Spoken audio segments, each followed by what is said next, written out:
Appreciate you all coming out today. We have several presentations. We're going to start off with a presentation by Councilman Collazo and Councilman Diegues. And if there's any other Golden Panthers in the crowd, you can come up and join us. I'm going to turn it over to the vice. Thank you, Mayor. Thank you, Mayor. And yes, anybody else that has had the honor and the privilege to call FIU home during their collegiate career, please come on up, because one of the things that I and all the council get to do is we get to go to local high schools, and we get to visit the principal's office, the counselor's office, and every year around this time, they have a big board on, and you can see who's gotten into what schools. And being a proud Panther, I am always proud to see the indelible mark that FIU has not just left in this community, but all over South Florida, with many times FIU leading on those boards throughout our high schools. And I saw another community do this, and I thought it was about time that we honored the university that's really given so much to our community. And we have a lot of people that not just proudly call that university their alma mater, but a lot of people that live here continue to give back to the community. So I'm going to turn it over to Councilman Diegues, who's another proud graduate, to say a few words and present the proclamation as well. As my colleague was saying, FIU is very important to so many members of the community, myself included. I met so many amazing people during my time there, many of whom are in the political process with me to this day. Members such as David Borrero, who's a state house rep. He was in classes with myself and Brian, who's sitting behind you. Others such as Will McRae, who's one of our town lobbyists, who was also there at the same time. There were so many people I met in my time at FIU who enriched my life both on a personal and professional level, and it's great that we're all basically putting our degrees to use, and that's thanks to FIU and this sort of environment in which it cultivates and encourages both academically and personally in terms of the networks there. So I'm glad that we have our new president here with us to accept this reward or this proclamation, and with that, we're going to go ahead and begin reading it. President Dipple, please come on up. And it begins, whereas since 1965, Florida International University, FIU, has been committed to providing excellent education that has ensured the success of its students and the state of Florida for more than 50 years, and whereas Florida International University is a Carnegie R1 public university renowned for excellence in student success, research excellence, and a myriad of outstanding programs, including over 180 bachelor's, master's, doctoral programs, and a law and medical school. And whereas the town of Miami Lakes is proud that Florida International University continues its rapid ascent in the U.S. News and World Report rankings with a 17-spot improvement to number 78 among public universities in the nation, according to the 2022 National University Rankings, and whereas FIU's involvement is the greatest in Florida and third in the nation among public universities and ranked among the top 5 public universities for social mobility, number 17 for innovation, and continued to be ranked number 2 in international business and ranked as a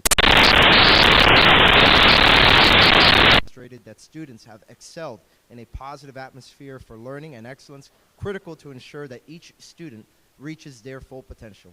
Whereas many residents of the town of Miami Lakes are alumni, students, or future students of FIU, and our society's future depends on the knowledge and motivation of today's students, and it is appropriate that FIU be recognized for their dedication and commitment made in educating the students of Miami Lakes. Now, therefore, I, Manny Sid, by virtue of the authority vested in me as mayor of the town of Miami Lakes, together with the members of the town council, are hereby proud of Florida International University for their U.S. News and World Report rankings and express our extreme appreciation to Florida International University and name today, May 10th, 2022, as FIU Day. I urge all members of this community to join me in recognizing the significant contributions FIU has made to our students and our community. Go Panthers!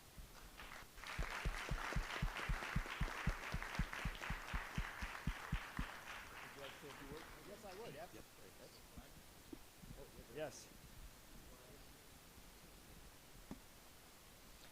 Well, thank you, Councilman Diegues and Collazo and Mayor Sid. It's a very big honor for me to be here. I'm the interim president of Florida International University, As the councilman said, there are many, many residents of the town of Miami Lakes affiliated with Florida International University. We graduate about 165 students from Miami Lakes every year. That means we have probably 2,000 to 3,000 alums right here in the town of Miami Lakes. And I see one right now with Brian. Are there any more alums from FIU here in the audience? So I know eventually it's like 95% of the residents are going to be from the Panther family. And not only the number of alums that we probably have right now 700 to 800 students currently working toward their degree, and 70 or 80 faculty members and staff members. So you are very, very well represented at Florida International University, and Florida International University is very well represented by the town of Miami Lakes. So we are very, very proud to be partners with you. You have always been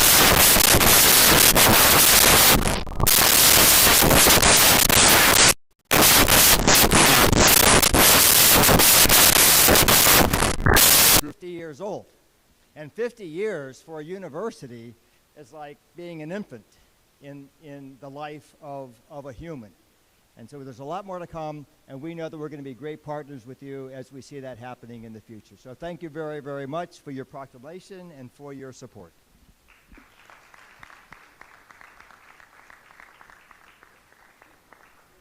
Should we hold up the flag? Oh yeah, let's do the flag, and maybe we can do a picture. I don't know if it would be appropriate for all the Panthers to come up here. The crowd. All the Panthers. Woo! And Panther wannabe, come on. Future Panther. Yeah. Oh, I see you in the back, come on. He feels bad. You're talking about 50. He was one of the first students. Yeah. 50 years is young, come on. That's nothing.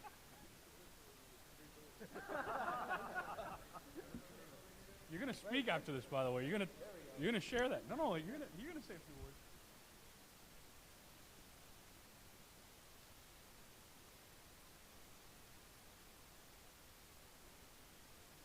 Well, I know Raul wanted to say a few words when he.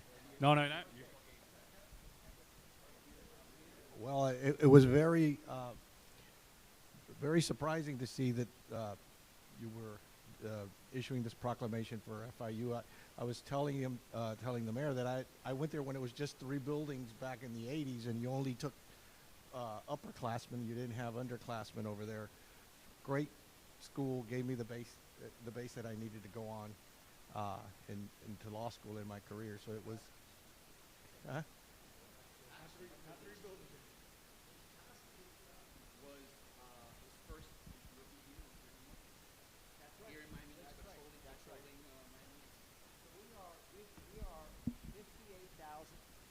FIU is 58,000 students, and we have about 14,500 employees, faculty, staff, part-time employees, student employees, and our annual operating budget is about $1.7 billion.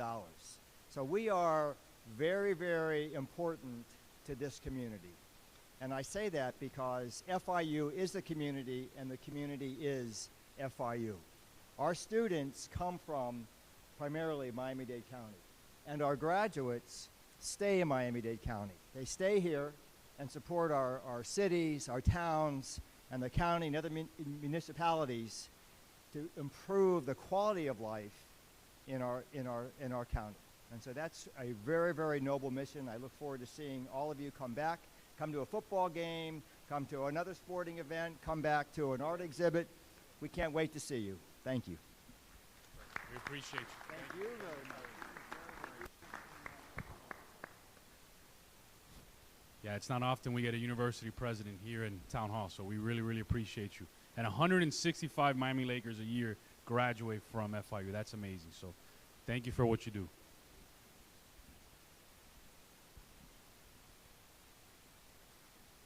Is Dave Caserta? Dave, I need your help with this. You gotta come up. Yeah, you're coming up here.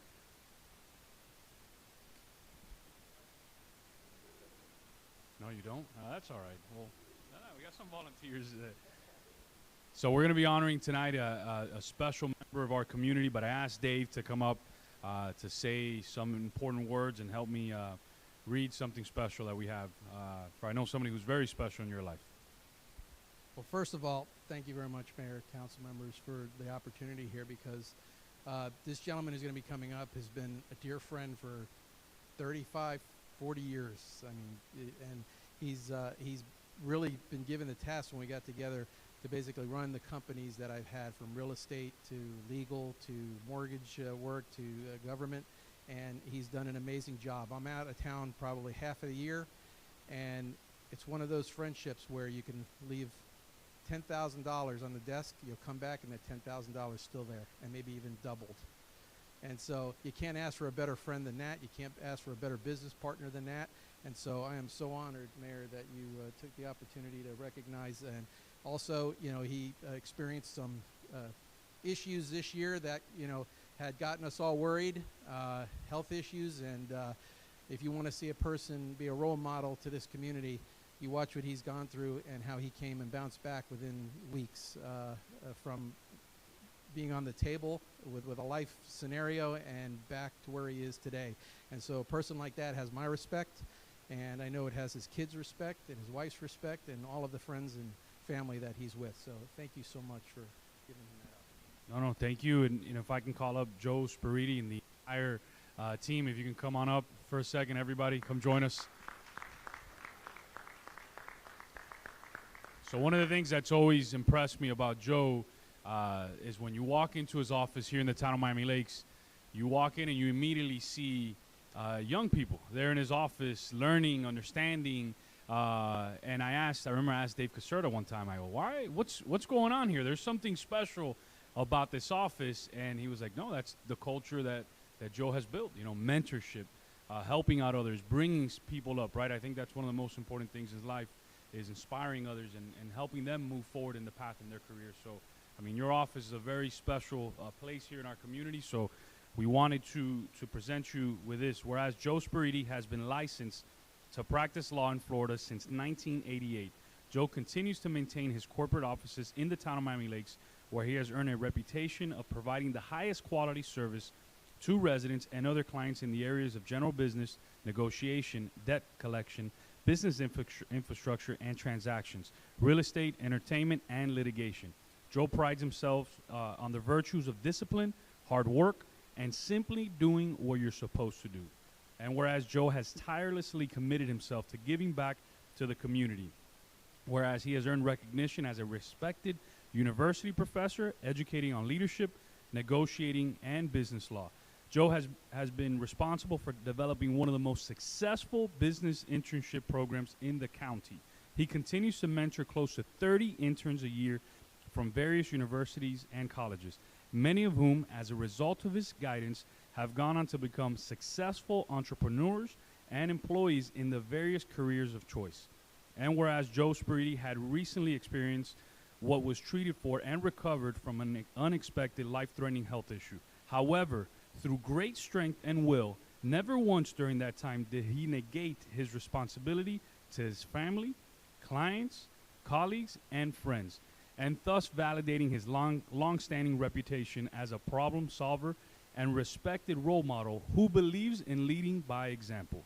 And now, therefore, I, Manny Sid, by virtue of the authority vested in me as the mayor of the town of Miami Lakes, and on behalf of the town council and all 33,000 Miami Lakers, do hereby proclaim May 11th, 2022 as Joe Spiriti Day here in the town of Miami Lakes.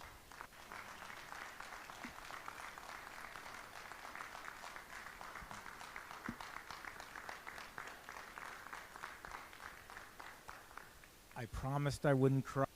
I will do my very best. I have my entire family here today, which does include interns, assistants, lawyers, my lovely wife, and I wish to thank them all for being here. I'd like to thank the council, the mayor, because the values that the city has here are the same type of values that I have and that I practice and teach, and that is to continually strive for excellence, no matter what, and take glory for everything that we do, and to take one step forward each time, cherish that success that we have. Out of all the work that I've done here, one of the most precious, if not the precious legacy I have is the great number of students, 2004 approximately, that have gone through the system to be educated, to be taught what the real world is about, to excel in the real world and not accept at their task. We truly that. That's why we moved to the city of Miami Lakes, because we believe they strive to do the same thing. So I thank my family. I thank the council. Thank you very much for the award.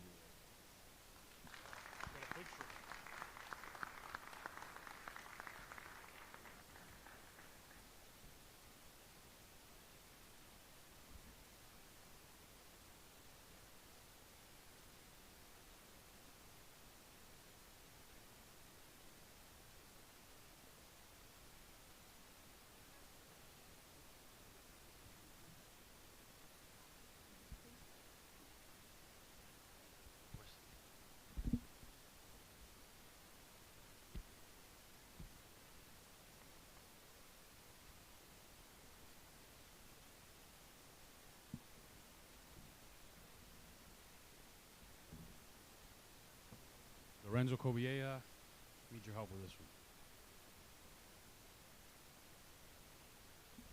one. I also need the help of Mr. Raul Lopez. You want to read it?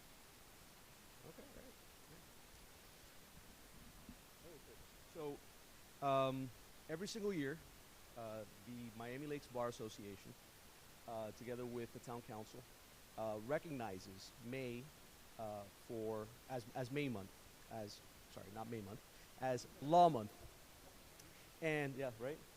So we celebrate during the month of May lawyers, our career, and what we do, and we try to give a proclamation to someone who is deserving, someone within our bar that is deserving of recognition. And this particular year, the mayor has allowed me the honor of being able to read this one. And so I'm going to read, and I'm going to read a couple of them, and then I'm going to pass it on to Mr. Lopez, and if you can read a couple. All right. Whereas Raul Gastesi Jr.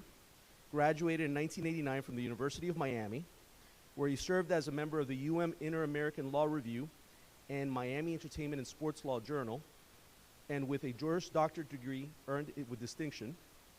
And whereas in 1997, Raul Gastesi Jr. opened the doors to Gastesi and Associates, PA, and in 2019, together with resident attorneys Raul Lopez and Cesar Mestre, founded Gastesi Lopez and Mestre PLLC. Whereas throughout the past 25 years, Raul Gastesi Jr. has represented dozens of residents and local businesses in transactional and litigious matters, has donated countless pro bono hours helping those in need, and is recognized by his peers for his exceptional work. And whereas Raul Gastesi Jr. has pioneered the birth of the town of Miami Lakes as an executive member of the Incorporation Committee, and has provided leadership as chair of the town's Charter Review Committee, vice chair of the Economic Development Committee, member of the Miami Lakes Bar Association, Miami Lakes Civic Association, among others, and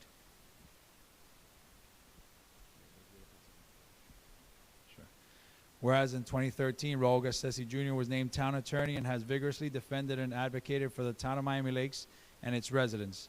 Now, therefore, I, Manny Sid, by the virtue of authority vested in me as the mayor of the town of Miami Lakes, and on behalf of the town council and 33,000 Miami Lakers, do hereby proclaim the day of May 12, 2022 as Raul Gastesi Day.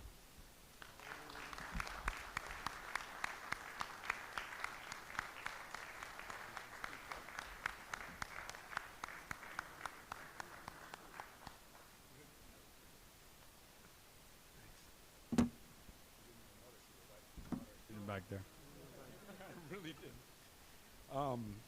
Obviously, I am surprised and probably beat red. Thank you very much. This is a great honor. I really care for this town. The support that I get for doing my job is right here and back there.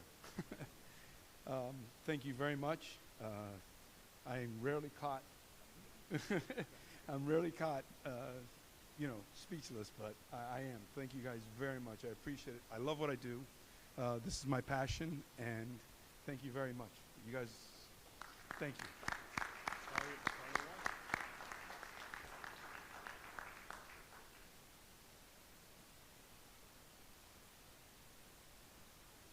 So you knew, huh?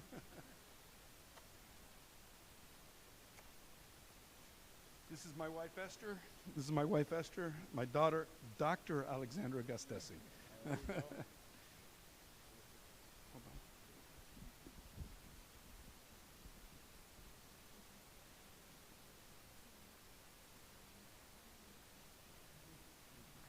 Thank you, guys. Thank you. I can't believe they kept it a secret. No clue. I was wondering why you told me that.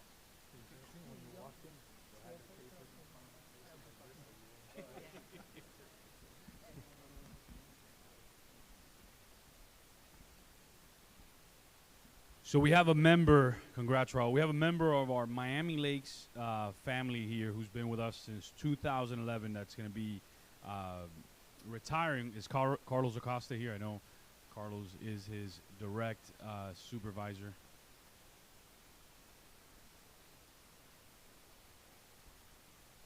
Carlos. Not only is he the member that we're going to be honoring today, not only is he retiring as a contractor here in our community since 2011, but has been living in this community for 20 years. And that's something that's really special, that you see folks that believe in our town and work so hard. I know you see him out there. He's the one where we get calls about sidewalks and different infrastructure improvement. He's the one that makes it happen. But I'm going to hand it over to Carlos because I know he wants to add a few other words and to read the proclamation. Thank you, Mr. Mayor. And if I could have Ernesto Perez come over here up front.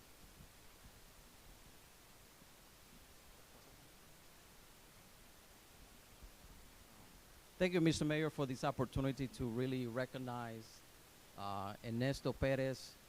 Who I met Ernesto Perez when I joined here, the town, back in 2015.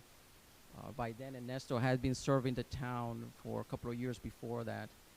But I think it was appropriate for us to recognize someone who, to me, not only is a colleague and has supported myself in the department and the town of Miami Lakes, but has been a professional for over 40 years as an engineer, providing solutions to our common problems, improving the welfare and infrastructure around here in Miami Lakes, but also in different states. He has worked with the EPA.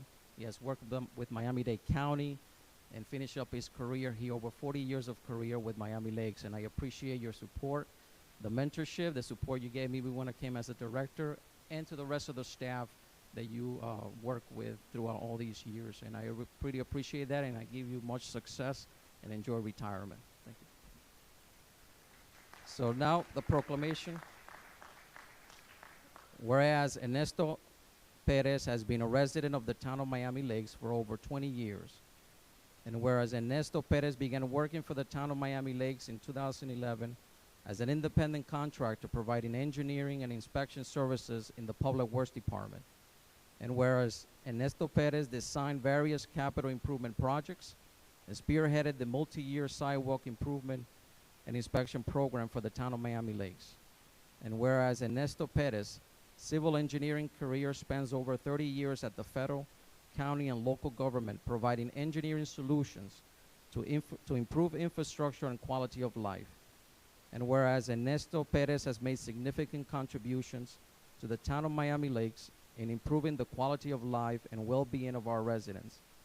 And now, therefore, I, Manny Sid, by virtue of the authority vested in me as the mayor of the town of Miami Lakes, and on behalf of the town council and 33,000 Miami Lakers, do hereby proclaim the month of May 9th, 2022 as Ernesto Perez Day.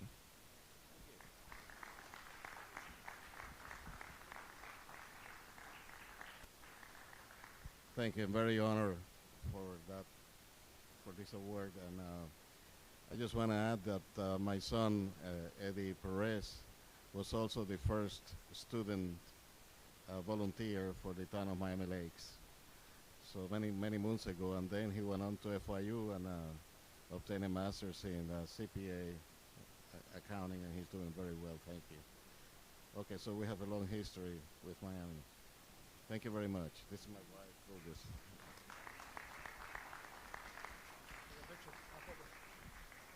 Hey, if all of the staff members in the audience can please come up to take a picture, to join us taking a picture with Ernesto.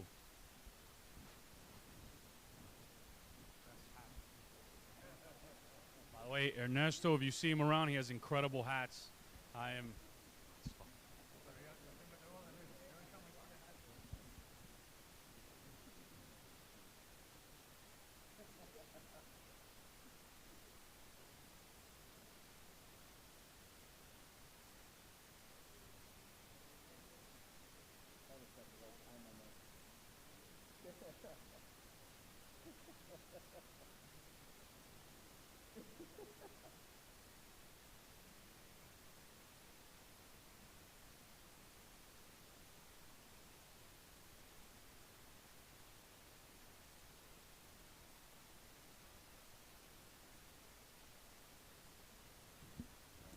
Thank you, Neto. Wish you all the best.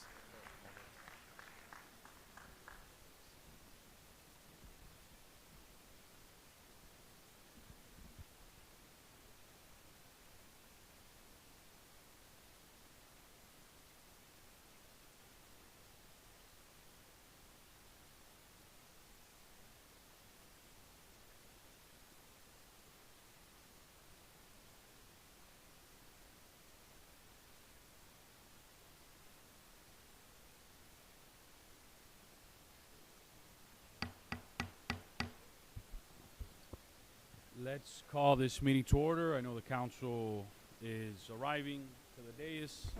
We have enough to start. I know we do, but I don't know.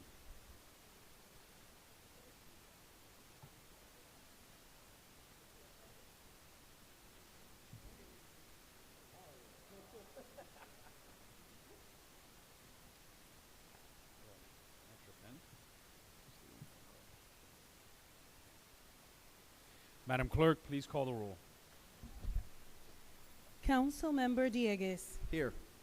Councilmember Alvarez. Here. Councilmember Collazo. Present. Councilmember Ruano. Present. Councilmember Fernandez. Present. He's joining us via Zoom. Vice Mayor Rodriguez. Present. Mayor Sid. Present. Mayor, you have quorum. Thank you, Madam Clerk. Let's all rise for the prayer led by the great Martha Gonzalez, who organizes our National Day of Prayer every single year and did a great job once again.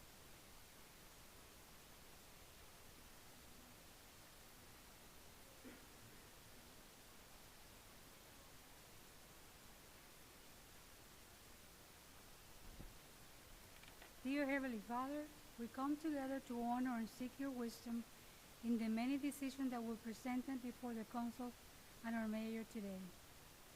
We ask for clarity of thoughts and communication among our elected officials to make decisions that will continue to build our community strong. We lift our business community to be mindful to their service so that the town of Miami-Lakes be known as the beacon for many cities. We ask the protection of all the residents, our schools, and public parks. And most of all, that we continue to work diligently to keep our city growing beautiful. We pray all this in the name of Jesus. Amen. Let's remain standing for the Pledge of Allegiance led by Mikey Clavelo.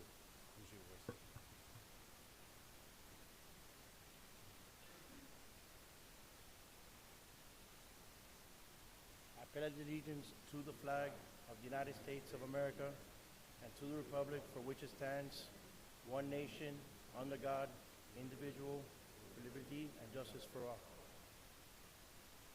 Thank you. You may be seated.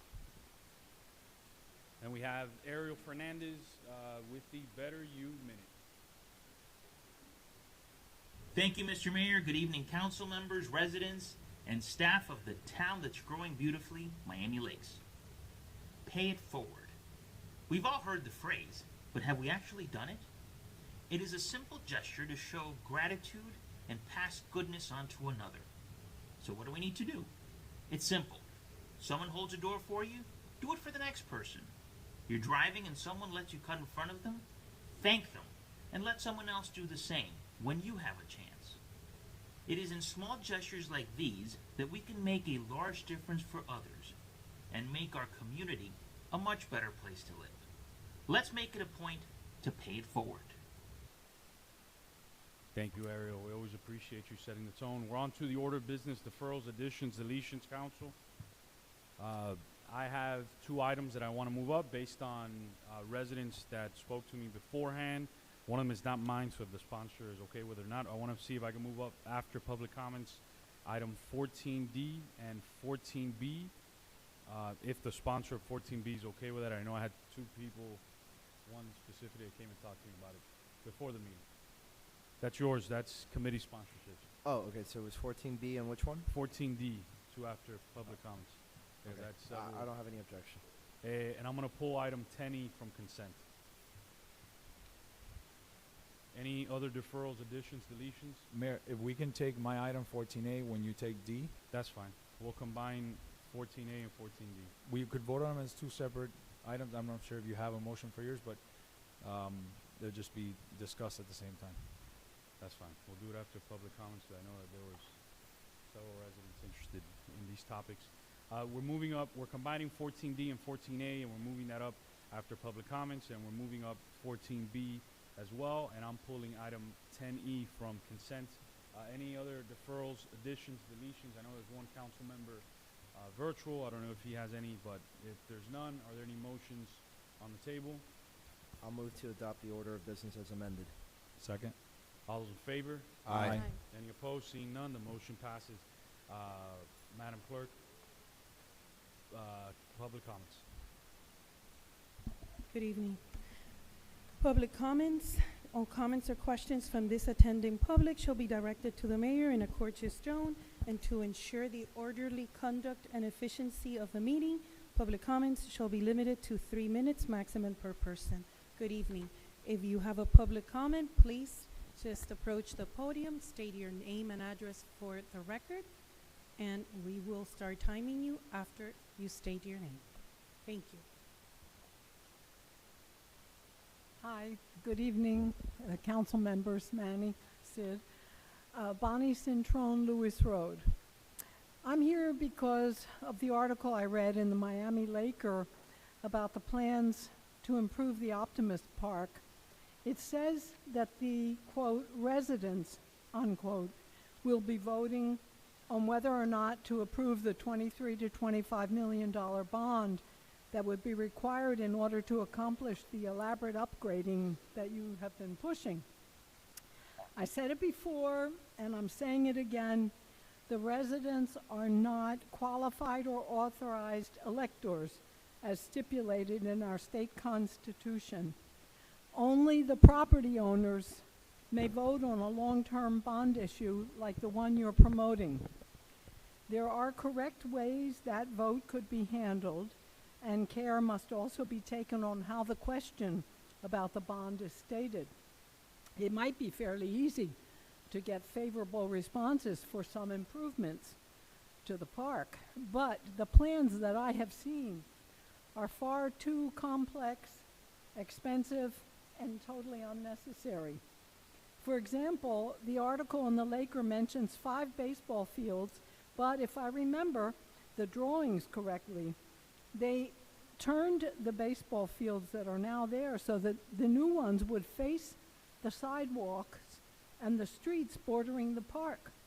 That's absolutely ridiculous, because then in the future you would need to construct a 30-foot high chain-link fence all around the edge of the park to protect the pedestrians and the drivers, the passing vehicles. Besides, that's very unsightly for a town that's trying to promote its beautiful image. The plans continue to include a concession building which would generate a lot of trash, especially on our windy days, and it would also contribute to poor health habits enhanced by the consumption of fast foods and soft drinks. Lighting is listed as being necessary to be upgraded, but the lights that are already in place that I have seen seem very adequate. What, would the current ones be coming down? They're not broken, so I don't see why they need to be replaced. There's no mention of soccer fields in the Lakes article, but that's one of the Optimus Park's most popular activities. And then, do we really need more tennis courts at that park? I just wonder how many people from our town actually use or would be using the facilities. These questions should be considered by all who will be voting on that bond issue. Most would agree that the drainage has to be improved, but to go forward with all of the proposals that you're advocating is way over the top, in my opinion. I am urging you to do the vote as it should be done legally and required by the state, and then be very prudent about spending in these terrible economic times that we're suffering. Thank you. Thank you, Bonnie. Okay. The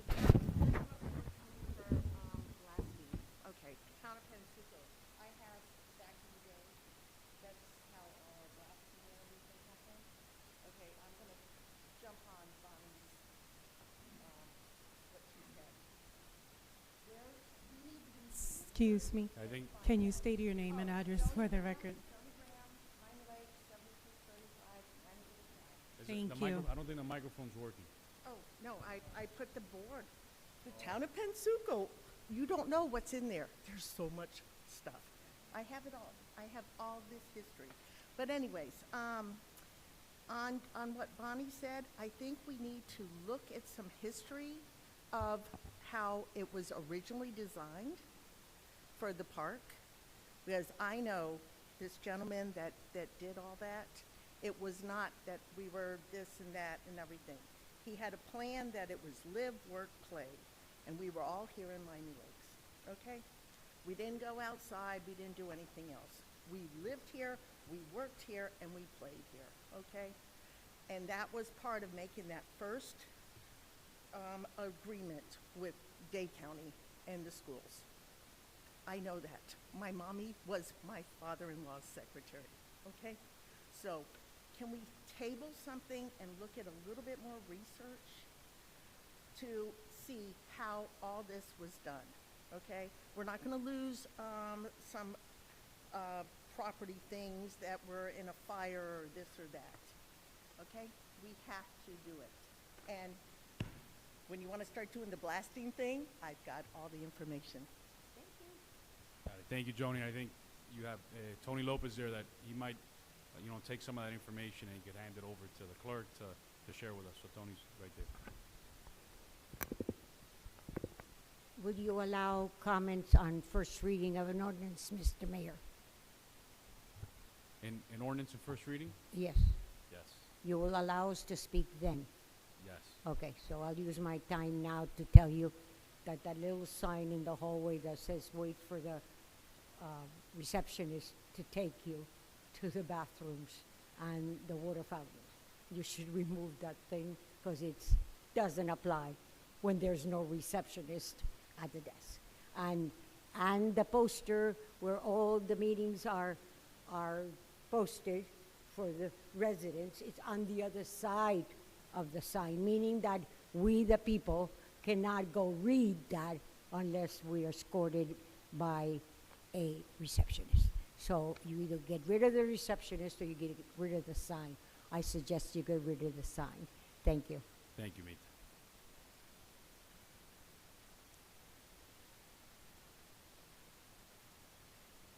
Good afternoon. My name is Lucia Bring, 7160 West 10th Court.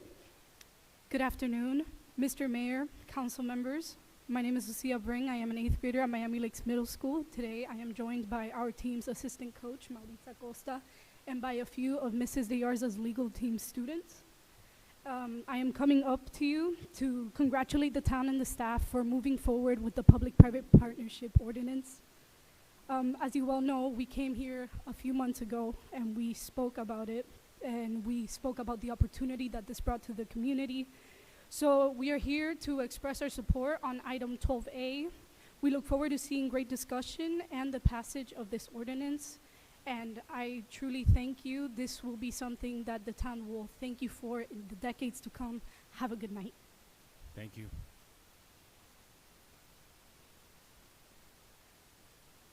Good evening, Maritza Costa, 5860 West 9th Lane. I echo comments made by Lucia. Good evening, Mr. Mayor, council members. My name is Maritza Costa. I'm here today as the volunteer vice chair of the Town of Miami Lakes Youth Activities Task Force. And firstly, I think I can speak on behalf of the committee when I say thank you for the opportunity to let us serve and give back to our community.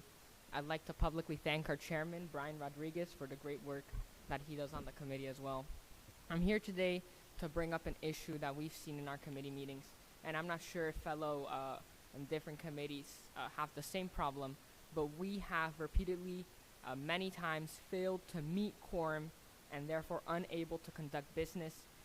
Just this year, since 2022, we've had 3 or 4 meetings canceled right here when we were already in town hall because of lack of quorum. That's 3 or 4 times that myself and my fellow committee members have come, and we had to leave 30 minutes after because we simply did not have quorum. That's 3 or 4 times that I had to cancel plans of my own, expecting to come here and conduct business in our committee meetings, and 3 or 4 times that we were unable to do so. As you know, our committee has students who were previously exempt from the 3-rule removal. If you miss 3 meetings in some regularly scheduled meetings, you're removed. That they were exempt from that. That has been changed now. They are no longer exempt from that, but we still continue to see that issue. And then we have to call special call meetings because we need to have events as per our budget. And then we get to the special call meeting and we still do not have quorum. So it's a big problem. It's a problem that I believe is rooted just by interest that some people have on the committee and by some students.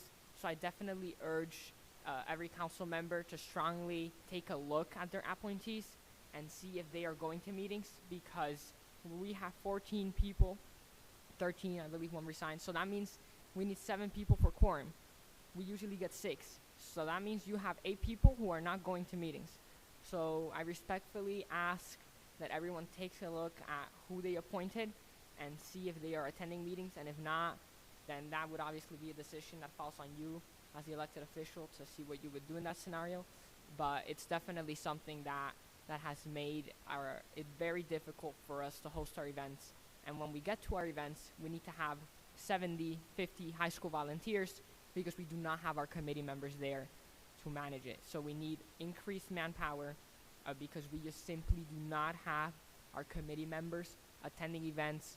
I'm not going to say names, but there's a committee member who I haven't seen in months, and they're still there. So that's just a concern that I wanted to respectfully bring upon all of you. Thank you again for the opportunity to serve. I serve really proudly, appointed by Mayor Manny Sid, and I thank you. Thank you so much. Have a good night. Thank you, Moritz. Hi, good evening. Jennifer Rodero, 6335 Lake Patricia Drive. We're here to show support for the new business item 14A, the modifications to section 131606 titled Boats and Watercraft by Councilman Rodriguez. Thank you. Thank you, guys.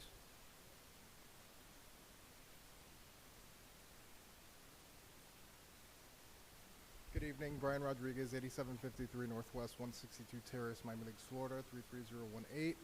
Good evening, Mayor and Council. For those that don't know me, here in the crowd, I am the chair for the Youth Activities Task Force. As my vice chair said earlier, we are having a few issues with quorum, so I just wanted to urge you guys as well, contact your committee members that you may have appointed, look at their attendance. Luckily, there has been a few rule changes that may help with the situation of them not coming to meetings, but at the end of the day, they do have to miss 3, and those are 3 meetings that we have to cancel. I'm also here to talk about item 14B for committee sponsorships. I know they changed the rules a little bit when it comes to sponsorships, meaning where if a religious institution comes in to sponsor one of our events, we cannot accept them because they are a religious institution. I think it's very upsetting that we're keeping people out from sponsoring events in our town, And I think that's something that may have to be looked at by you guys and see what we can do. I think everyone should be able to sponsor. It's money coming into the town that people are willing to give up from their own bank accounts and their own wallets, and giving back to their community. And I think it would be fair to everyone to be able to sponsor. I thank you guys for your time. Thank you, Chair Rodriguez.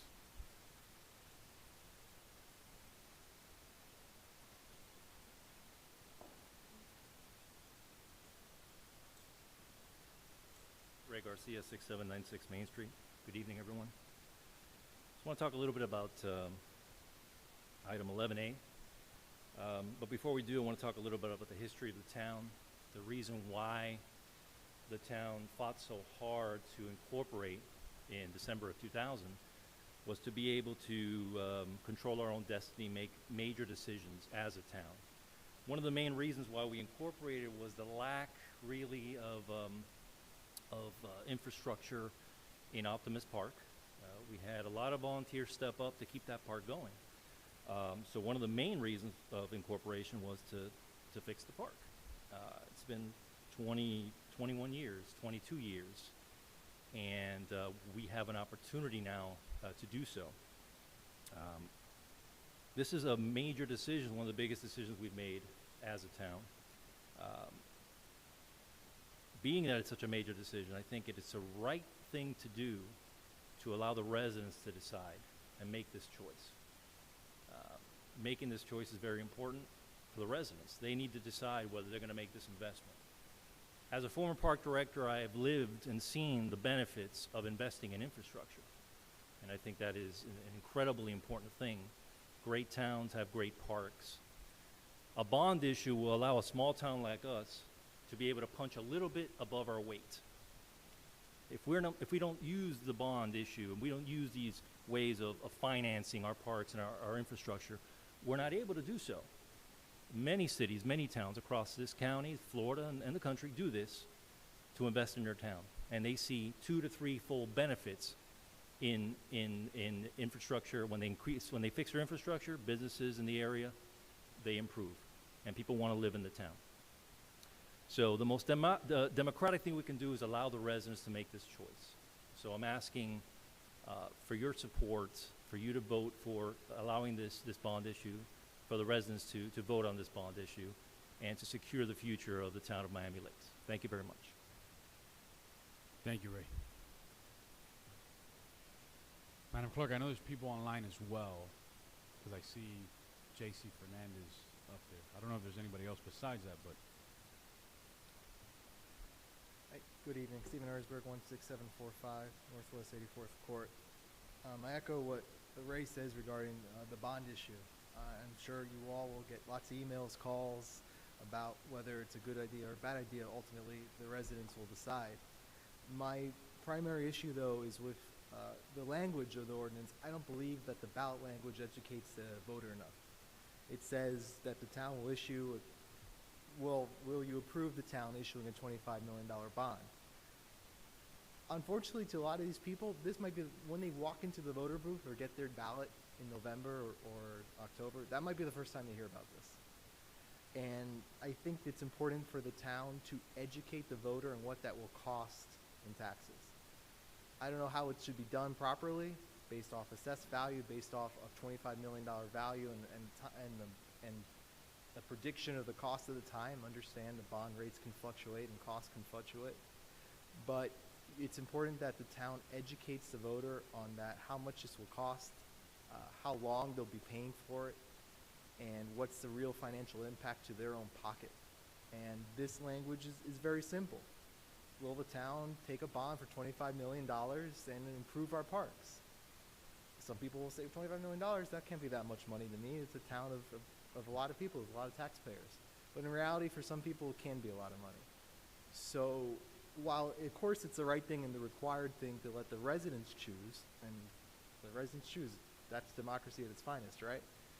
It's important for the town to make sure to educate the residents, if this gets approved, of what this will cost out of their pocket based off the value of their property. And it's also important that the town makes an effort to have workshops and send out materials regarding this cost, because the town's council should be for an educated constituency. This language, though, doesn't really educate the constituency. It just says $25 million, yes or no. We'll see what it costs.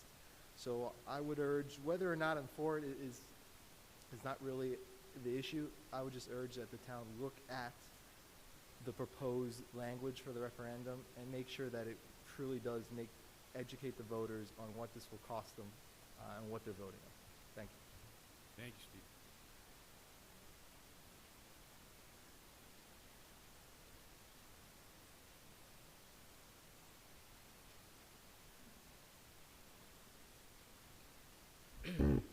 Claudia Luces, 8220 Menteith Terrace.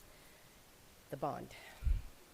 All right, here's my issue with the bond. Number one, $25 million. It's a lot of money. Number two, $25 million when this was first being discussed meant $25 million. That's no longer the case because of inflation. Take into account the cost of construction.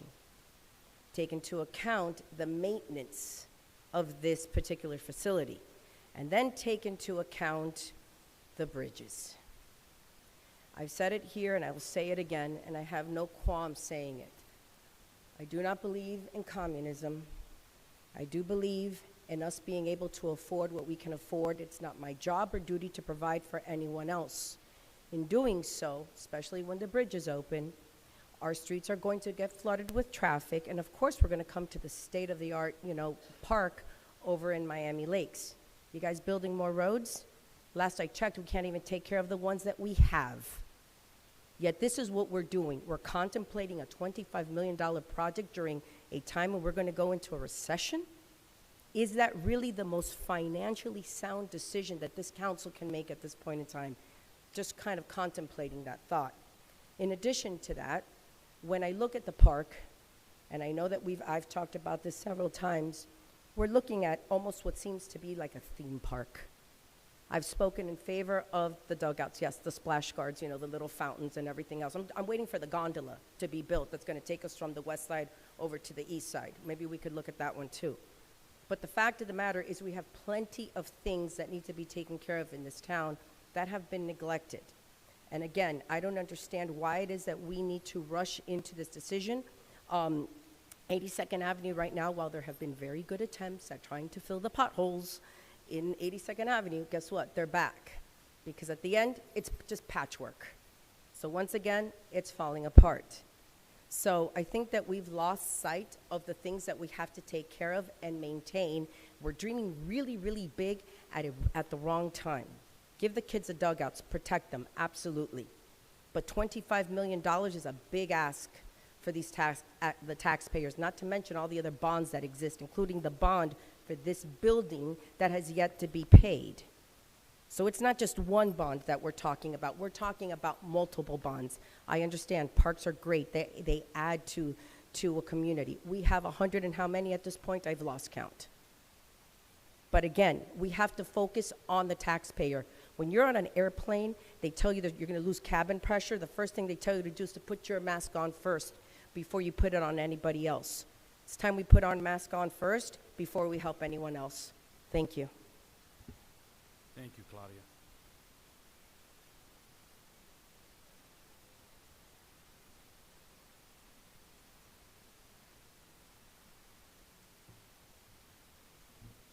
Good evening, Mayor, councilors.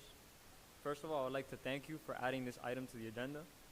I'm a representation of my parents and of other Miami Lakes citizens in the same boat as me. I would like for you to consider carefully the possibility of us keeping our boats in our houses. Boat owners are hardworking citizens. We're not criminals, and most importantly, we are taxpayers who simply want to enjoy our boats on our weekends and keep them safe in our houses. So once again, I would like to ask you respectfully to consider modifications to the ordinance as long as citizens and residents meet the minimum requirements. Thank you so much. Can you state your name and address for the record? Thank you. Manuel Diego, 9003 Northwest, 146 Terrace. Thank you, Manuel. Good evening. My name is Michael Clavello, 15257 Northwest 88 Court, Miami Lakes. I'm here about the boats and about the way the town conducts violations. I think code enforcement is not doing their job. I've brought my boat to my house in the past. Not even 24 hours later, I get a notice in the mail. You go around the neighborhood, commercial vehicles everywhere, people parking boats in front of their houses, and for some reason, every time I come to my house with my boat, I get a violation. I just got one now recently, the day after I brought the boat to the house. Also, I've been in this town since 1989, before it was incorporated, before it became the town of Miami Lakes. My family was part of incorporating the town of Miami Lakes. We participated for many years. And this is a matter that needs to be taken care of with the boats. I've had boats my whole life. I used to keep a boat at my house for many years before the town incorporated. And I pay storages and all kinds of stuff for my boat when I could easily put it in my house, behind my fence. You know, I agree, you know, boats in front of the houses and stuff like that, that looks bad, it's fine. But if you have it parked behind your fence, there should be no reason why we couldn't have them behind our house, in our fence, when it's safe. When you park boats in storages, you gotta worry about thefts and stuff, and you're not there to take care of your boats. So I would like for you guys to really consider this, you know, especially that I've been in this town since 1989, and I've had boats the whole time. So let's see how this goes. Thank you. Thank you, Mike.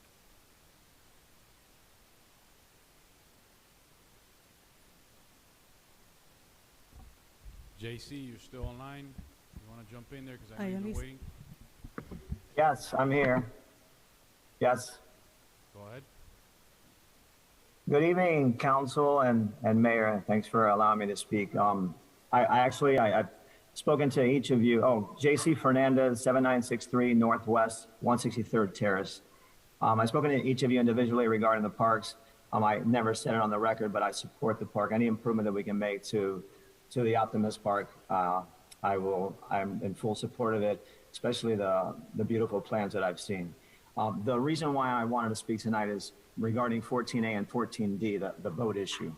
I think that we all recognize, we ask what makes our town attractive, and we don't have homes that are on Biscayne Bay, nor the Miami Beach. We don't have navigable canals that lead to the ocean. What we have is a code that keeps our town beautiful. And we keep changing the code to adhere or to accommodate new residents. And we're gonna change the way, the look of the town. I asked, when my kids were growing up, I think all of you know my kids now 11, 10, and the little one's 3, but when the older ones were toddlers, I used to, when we were driving through the town and leaving the town to the south into Hialeah or going north to unincorporated Miami-Dade, I would always ask them on the way back in, I would ask them, what is different about the way that the city of Hialeah or unincorporated looks compared to Miami Lakes? And it's been ingrained in them. And of course, the trees always come up. The trees are beautiful. Our tree-lined streets are really part of what makes it beautiful. But it's a code. It's a signage. It's not allowing boats. I don't want to sit in my house in my backyard and have my neighbor have a 20-foot tall tower. I'm a boater.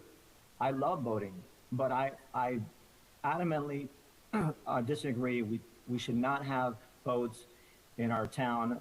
We can pay for storage. It's a luxury. If we want to have a boat, you know, there's different avenues that you can take. But please, no changes to the current code, even regarding having a vehicle attached to it, and certainly not allowing boats at all in storage behind the gates, or especially rather in front of the house. So I thank you guys. I'll be listening to the discussion. Thank you. Thank you, JC. Anyone else online?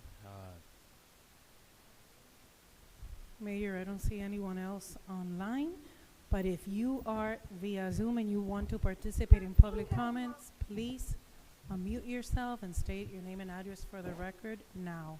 Thank you.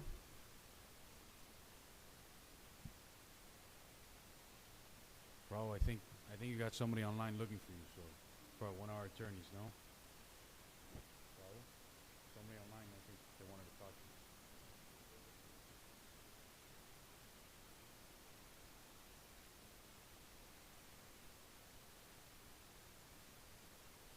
So is anyone else, there's nobody online that would like to speak. Anyone else from the audience? Anyone else from the audience? Anyone else from the audience would like to speak? Seeing none. One more chance. Anyone else would like to speak? Yeah, yeah.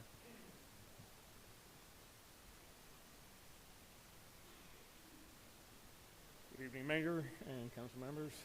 The name is Ed Marino, 9181 Northwest 148th Terrace.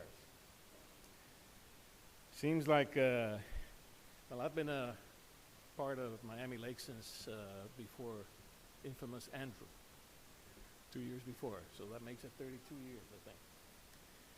And I've been through thick and thin of everything related to boats, RVs, permits, variances, fines, destruction when I had the boat stored elsewhere. Right now, as I read one of your letters, Mr. Sid, supposedly I was supposed to be one of the people grandfathered in. I was not notified back then. Once we were incorporated, I went ahead and applied for the variance, and it cost me an arm and a leg. Like I said, I had to store the boat elsewhere. It was damaged, vandalized, so I've been through everything. I'm here to support my fellow voters, but certain things have to have limitations. We don't want it to turn into, you know, I don't want to use certain terms, but, you know, airboats and boats torn apart and things like that, because that would put a detrimental vigor to our town. But nevertheless, a lot of people in these days of pandemics have purchased and started to use boats because that's one way they can enjoy life without having to worry too much about being close to someone. Also, RVs are part of that. I'm not trying to say that we need to have RVs on our properties, okay? But I think it's a good thing to have for a lot of families with young people, kids and so forth, and even relatives, go fishing and enjoy the sea. So I don't know what you folks intend to do to kind of allow certain residents to have their vessels on property.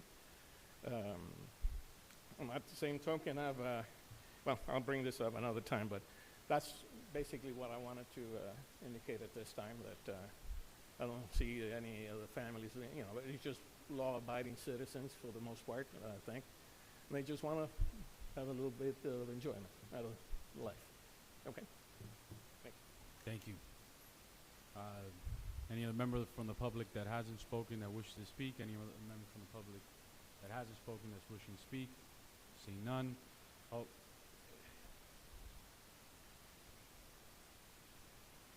And if there's someone else, you can line up or sit right in the first row.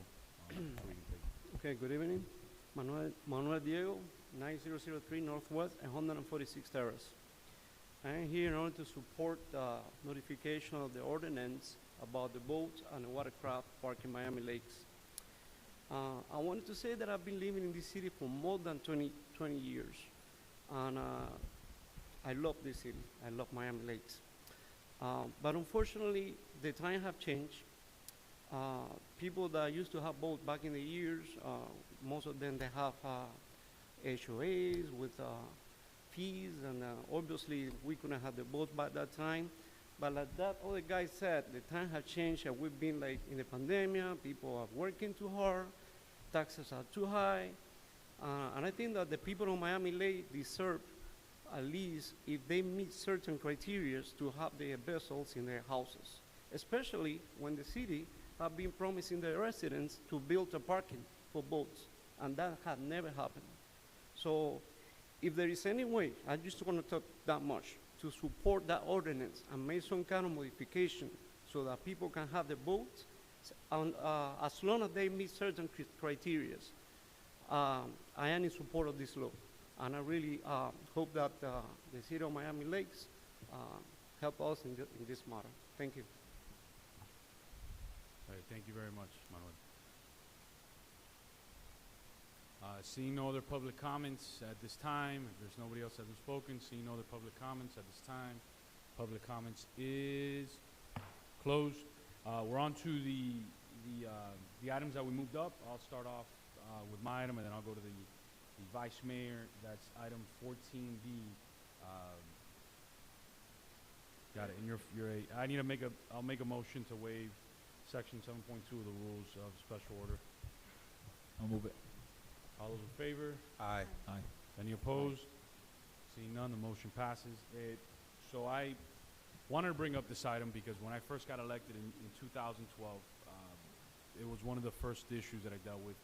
Many residents brought to my attention, how, especially in areas of the town, that there weren't the original deed restrictions or covenants, right? We understand that in Royal Oaks, in the east side of town, there's deed restrictions, there's covenants that go along with your property that you can't have a boat, and I know there's HOAs that don't let you have a boat, but there's areas of our town that people had boats, and the council way back when created a system that I believe it's very unfair to this day. And I remember when I got elected, started doing the research, there was 81 boats that had gotten grandfathered in. And the process was, if you got a grandfathered in and you got a new boat, you lose the grandfathering, and it really put the onus unfairly on our code enforcement guys to kind of like know what somebody's boat looked like, take pictures of it, catalog it. But our planning and zoning board and the city council at the time said, you know what, forget about the grandfathering in, we're going to pass variances. And you're right, the variances back then were like $1,400 people had to pay.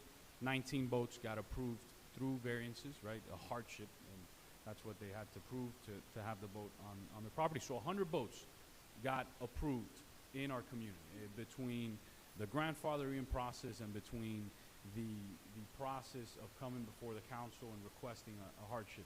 But what happens to everybody else, right? Everybody else that bought a boat or wanted to live in West Lakes or even the areas by Royal Oaks Park, that there weren't those original restrictions. They had neighbors with boats, yet they couldn't have one.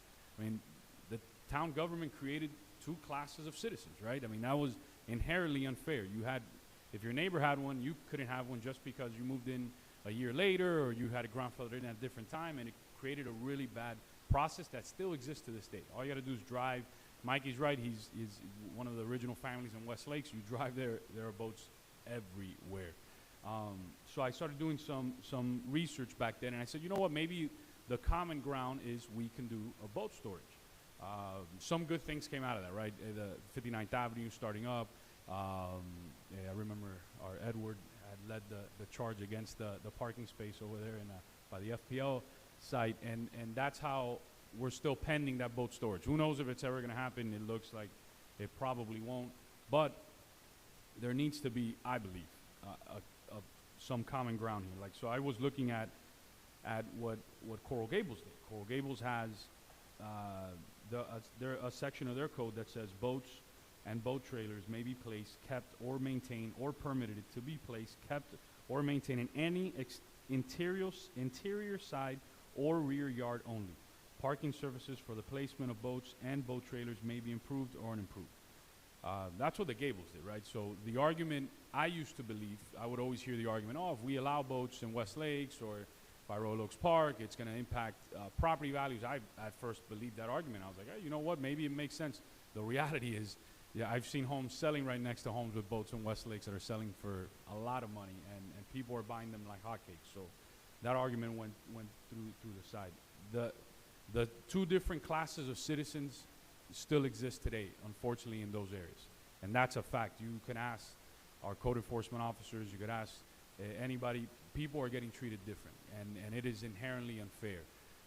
So I would like to make a motion to hopefully put this issue to rest, to direct staff to work with the Planning and Zoning Board to come back to the council a set of regulations where we can allow, especially in areas of our town that don't have those deed restrictions or the covenants, to allow folks to be able to park their watercraft in their side lot. So I just want to repeat my motion. I want to direct staff to work with our Planning and Zoning Board to come back to us with some recommendations on what those sets of regulations would look like to be able to park your boat in your side lot.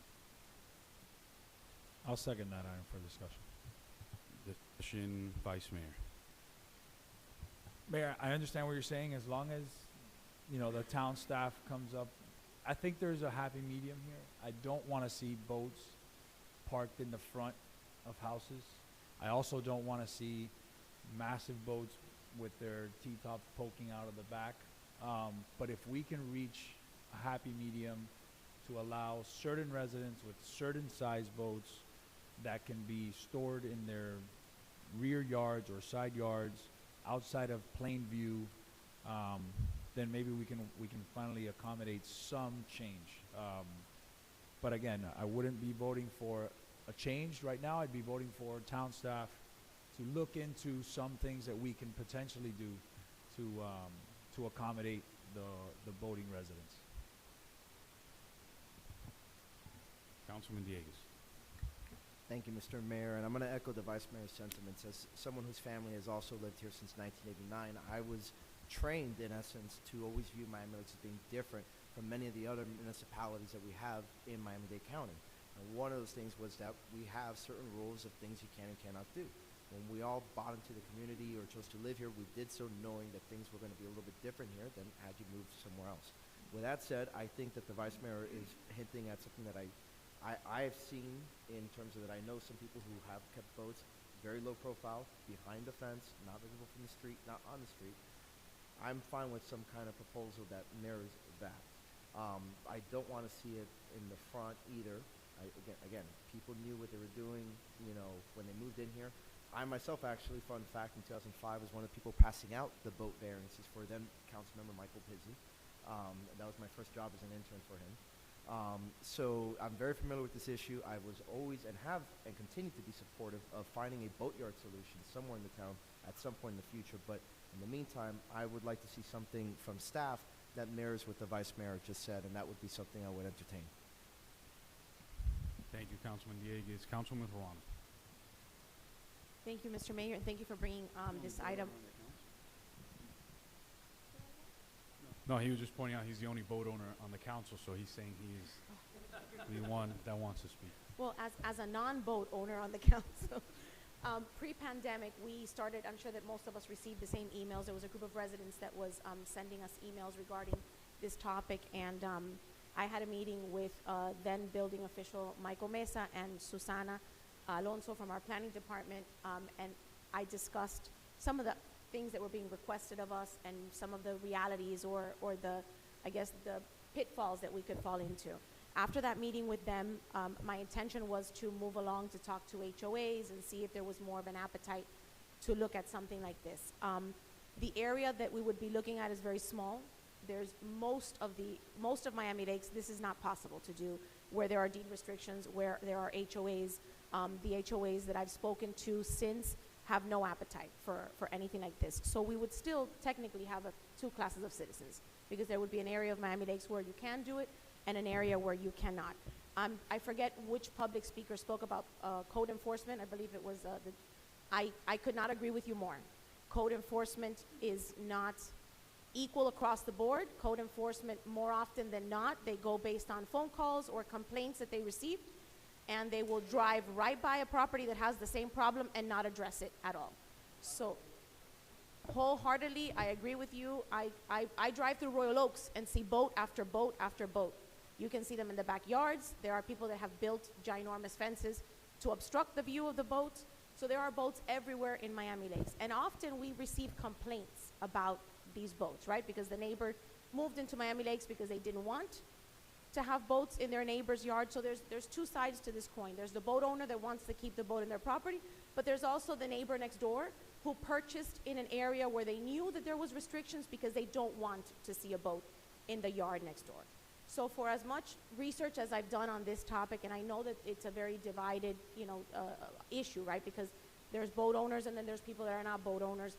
I'm not going to move forward with this. I think that I've done enough research at this point to understand that there really truly isn't an appetite, neither from the staff members that I've spoken to nor from some of the residents.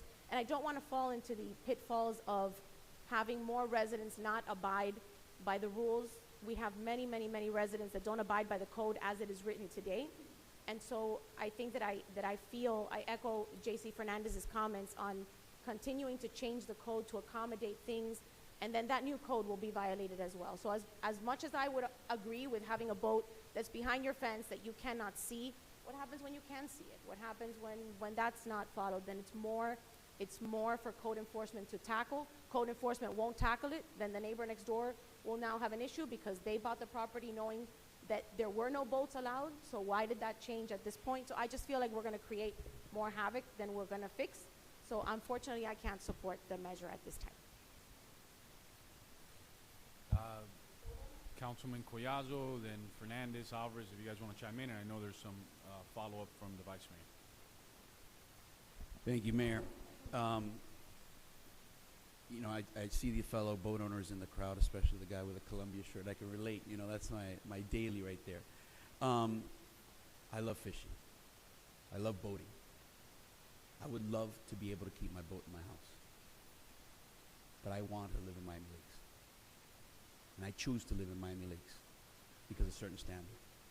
I deal with the same thing that you have to deal with, my GPS being stolen, my boat getting dinged up because it's at a boat yard or somewhere where I can't see it. I have to load up. I have to wake up at 5 o'clock in the morning, go load up, bait up, put everything in my boat, to then go out just to be out to fish by 7. I get you. But I choose to live here in Miami Lakes. So for every boat owner here, I'm with you. I have to go through that struggle every single day. And you guys are not the problem. It's the irresponsible boat owner that's doing the maintenance, that's changing their oil, that's doing the service on the engine, that's flushing it out on a Sunday morning when people are trying to sleep. And it's not you guys. But I choose to live in Miami Lakes. And that's why I can't support this.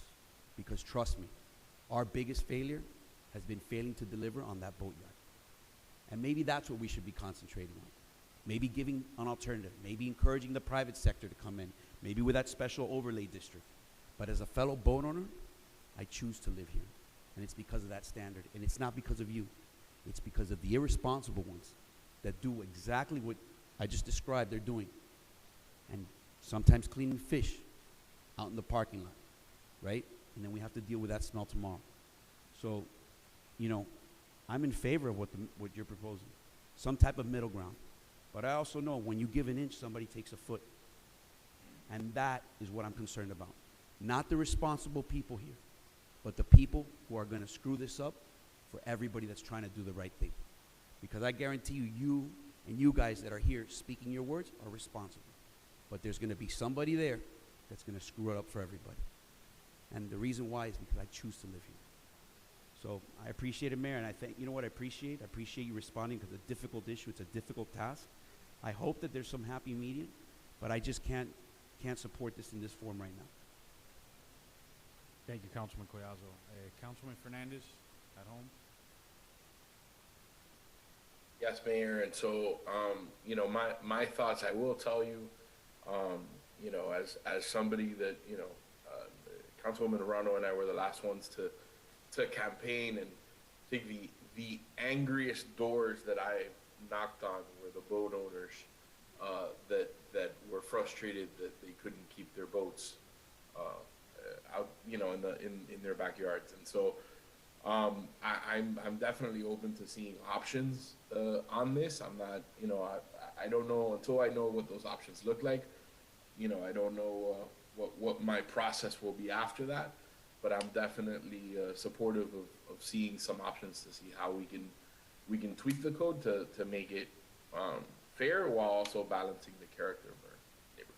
Thank you. Thank you, Councilman Fernandez. Councilman Alvarez. Yeah, I am in favor of continuing to keep our town beautiful, but the direction that the Vice Mayor and the Mayor are going in on this item is for us to receive additional information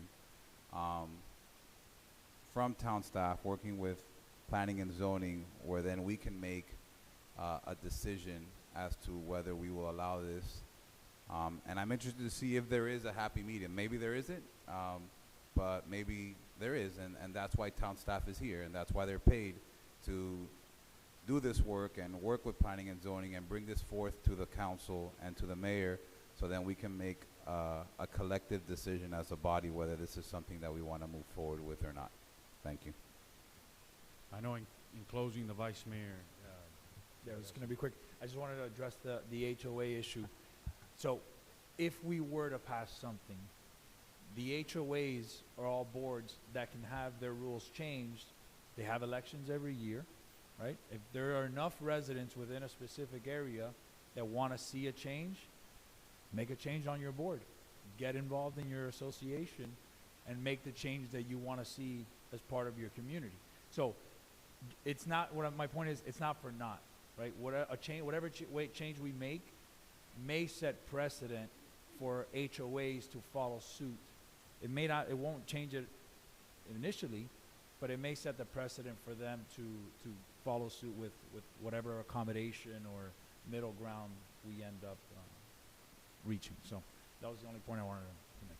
Thank you, Vice Mayor. Madam Clerk, please call the roll. Councilmember Alvarez. Yes. Councilmember Dieguez. Yes. Councilmember Fernandez. Yes. Councilmember Collazo. No. Councilmember Ruano. No. Vice Mayor Rodriguez. Yes. Mayor Sid. Yes. The motion passes. Thank you, Madam Clerk. On to the Vice Mayor, who has another item in relation to this issue. Yeah, so mine is actually something that came up in discussion with a resident. The current boat ordinance requires you to have your boat, if you decide to bring your boat onto your property for the 24-hour period that you're allowed to do so, to clean it, the current ordinance requires it to be hitched to a motor vehicle the entire time that it's on your property. In discussion with any boat owner, you'll realize that that's really not practical, especially depending on where you park your vehicle. If you need to move that vehicle that you use to tow your boat, you could get a fine for having it not hitched. So I think one change that we can make fairly easily doesn't change how long you can have it on there. The only change is to remove the requirement that it actually be hitched the entire time to a vehicle while it's on your property. So that is my motion, to remove the hitching requirement on the current ordinance. Second. Second. Discussion on this council, Councilman Ruano. Hey, can any of the staff members explain why that would be important to have in the code?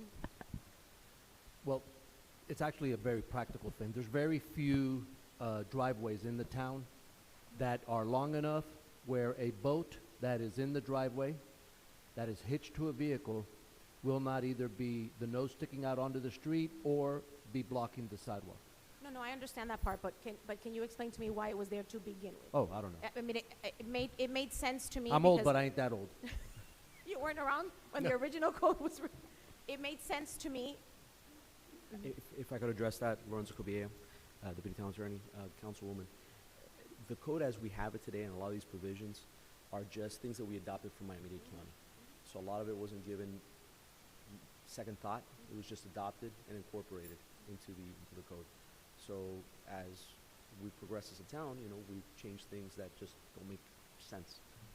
And I know that that's one of those cases where I can say when I've had folks appeal their cases, they show like there's no way for us to be able to put the car in the driveway, so sometimes they have to go on.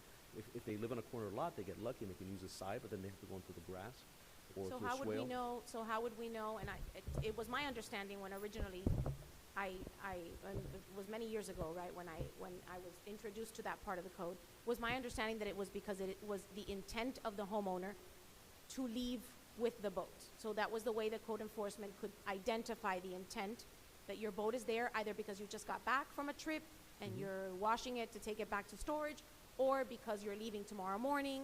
That was the way the code enforcement could see, right? It's still attached to your vehicle, and you are either coming or going, but that you don't just have it parked there. And that makes sense, and that does assist code enforcement. However, the boats are allowed at this time to be there 24 hours.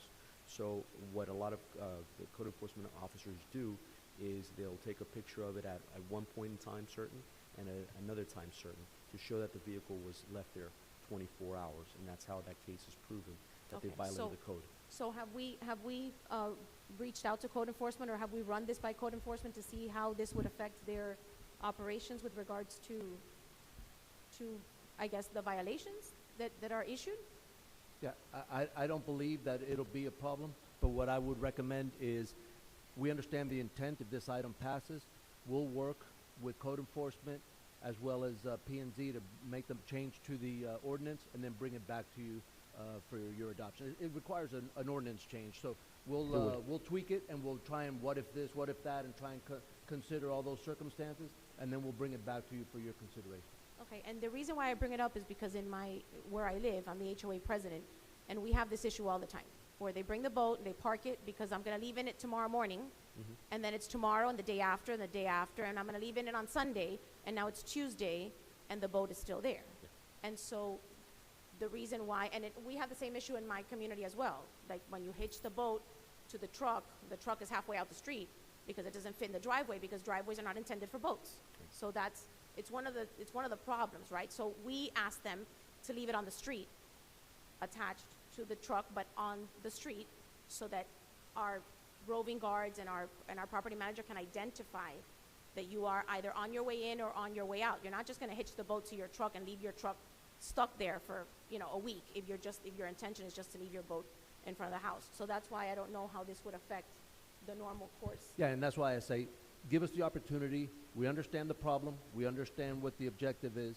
Let us play with it. Let us work with the language. Let us work with code enforcement and the P&Z board, and then let us bring you back what we believe satisfies the intent of this item. Mr. Manager. Thank you, Councilman Morano. Councilman Welch. Mr. Manager, and through the chair, I don't know of any more boat-friendly community than Marco Island, right? Like, a lot of people have boats in Marco Island. If you can look at their city code, because they don't allow, they do allow, I think, for up to 24 hours. But I can tell you past that minute, that 24-hour hitched or unhitched, you're going to get a violation notice. But they also give you a window of time to correct it as well. So if you might want to look into that. I saw that, I took my boat to Marco, got a notice very quickly early on in my vacation, my stay there, and made sure that we remedied the issue. But I would tell you, look at those cities that have struggled with the same thing, and I would tell you that they're doing a good job of enforcing it and also making sure that their city looks attractive. Will do. Thank you. Any further discussion? I just wanted to add a couple thoughts on my end. I'm very libertarianish when it comes to this type of stuff. You have two residents that came before us that obviously are what we call the good actors, right? That they're coming before us because they see an issue and they're coming. We have an opportunity to help them. So I think, to me, it's a no-brainer. The reality is, the bad actors, when it comes to the boat issue, they're going to be bad actors no matter what. That's why there's millions of dollars worth of liens around town. People that are like, they don't care. But the people that showed up today, you all obviously care. You're here for a reason. If you didn't care, you'd have the boat parked in your house like a lot of other folks. So I just want to say I appreciate that. And to me, when hearing it from residents, hearing that there's a change in the code that can improve, the issues that you deal with, that's my libertarian side comes. That's your house, right? And you guys have that issue, and we can fix it. So I'm in full support of this item, and hopefully we can take care of more of these things. But the reality is, the code, as much as yes, it was written 20 years ago, 22 years ago, but there's always opportunities to improve and to help people and to make sure that we help, especially those folks that see stuff like this. So I appreciate you guys, coming out today and bringing this to our attention. But Mr. Mayor, if I may, there's a flip side to that. And that is the people who will take advantage of the opportunity that we're trying to do, the goodwill to protect these residents that are responsible boat owners, and will leverage that to take a foot. And that's my concern. And then we're going to have to be the bad actors enforcing it. And we have already historically had a tough time enforcing this issue. Public education becomes an issue. And the flip point becomes, then how many other people are we punishing in the neighborhood when the bad actors start coming out? So I just want to make sure that when we do this, we also think of the people that are responsible and make sure that we're also looking out for the residents that are going to have to live with those bad actors, and that whatever we do has teeth that we can enforce and make sure that those bad actors get punished. No, and Mr. Mayor, I also wanted to add, if I may, that on the flip side, there are a lot of residents that move to Miami Lakes because they don't want boats in the community, right? So when you purchase your property and you move into an area where you're never going to have to worry about this because this is something that's prohibited in the area. And I understand that you're a libertarian, but you can't forget those people that also have a different point of view. So just in the arguments and in the considerations that we take on this day is, please remember that there are many residents that just don't want to see this in their neighborhoods. Not because boats are a bad thing, because boats are wonderful. I've enjoyed boats my whole life, and I have tons of friends that have boats. Some that live in areas, for example, have many friends that choose to move into PSN and not move into Miami Lakes because of their boats, because they don't want to have them at a boat storage, right? So they made that decision when they purchased their property. And then there's other people that choose to purchase their property in Miami Lakes because this is not something that they want to worry about. So when we consider things like this, and I know that all the boat owners that are in this room are responsible boat owners, and they're people that we value and that we care about in the town of Miami Lakes, but there is also another group that may not be in this room that when they purchased their property, they had a different idea. So just keep that in mind when we make these decisions. I'm just a little confused. I thought we were talking about like the hitch issue, changing. If we get into this whole issue again, I'm happy to address it. But the reality is, I brought it up, and we know that the majority, and it's in my item. So if you read my whole item, it's clear.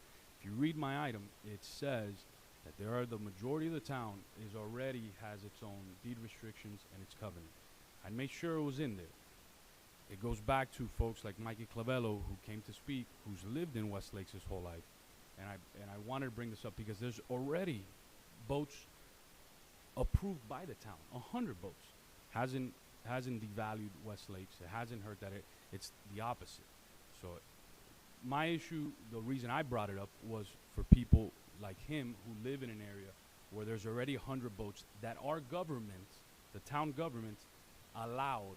Yet people like him who've lived there forever aren't allowed to do that. So going back to my issue, yes, if you live in an HOA, you live in Royal Palm Estates, you live in Windmill Gate, the Anchorage, you live in East Lakes, they're not allowed, no matter what the town does.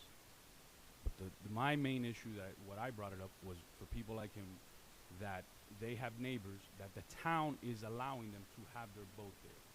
And that's why I brought it up. So yes, if you want to live in Miami Lakes, you don't want a boat, I mean, yes, all the HOA, the majority of the town does not allow them. But there are 2 areas of our town where there are boats already allowed by the town. And I brought it up again because it is unfair to him, to all the other folks here, to all the folks that I've met throughout, to have neighbors that have them, and they're like, man, if the town allowed them, why can't it allow me? That's why I'm I sorry. brought it up, and it has not affected the property values. We were commingling the items, and that's why I was speaking to both of the items, just to keep in mind that there are other residents that just have a different point of view. That was all that I was trying to say. 1,000%. The residents have a different point of view. But I'm bringing it up because if you live in West Lakes, if you live in that Royal Oaks, in that northern Royal Oaks Park area, the parks are already, the boats are already there. And if you want to live in an area that there aren't boats, live east of 87th Avenue. West of 87th Avenue, everybody knows if you're going to live there, there are boats everywhere. Anyway, so all those in favor? Aye. Aye. Any opposed? Seeing none, the motion passes. We're on to my item that was pulled, item 14D. Just had a quick question for Carlos. What's that? I'll make a motion to waive the rules on 7.2 on this item. Second. Aye. All those in favor? Aye. Aye. Any opposed? Seeing none, the motion passes. Just had a quick question for Carlos.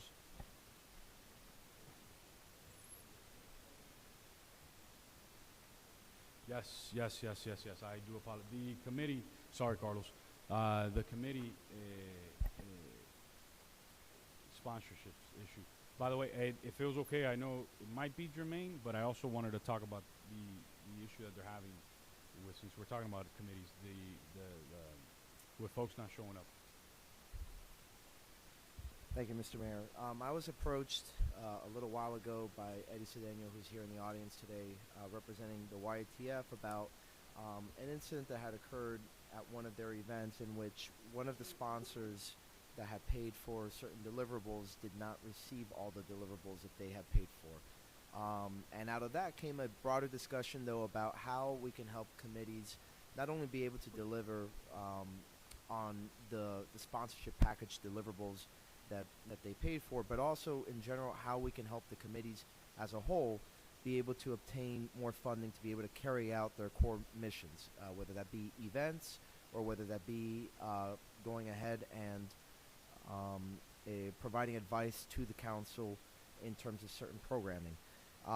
Toward that end, I decided to go ahead and, at least to get the discussion rolling, an item on this agenda to authorize the town administration and direct them to go ahead and develop a program to make sure that we are delivering on everything that we say we're going to deliver on in our sponsorship packages, and also to encourage our grants department to go ahead and apply for grants that could be used to obtain certain or a degree of funding for our committees to help them to be able to sponsor some of the activities and events that they want to put on.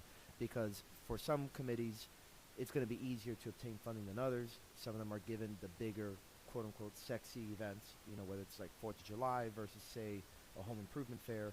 So in order to help them out and achieving what their common goals are, I'd like to go ahead and also direct the administration to go ahead and also assist them with obtaining grants toward that end. Now, I know the manager has some feedback on that, but once there's a second to the item, I'm sure he'll opine at that juncture. Second. Thank you. Second.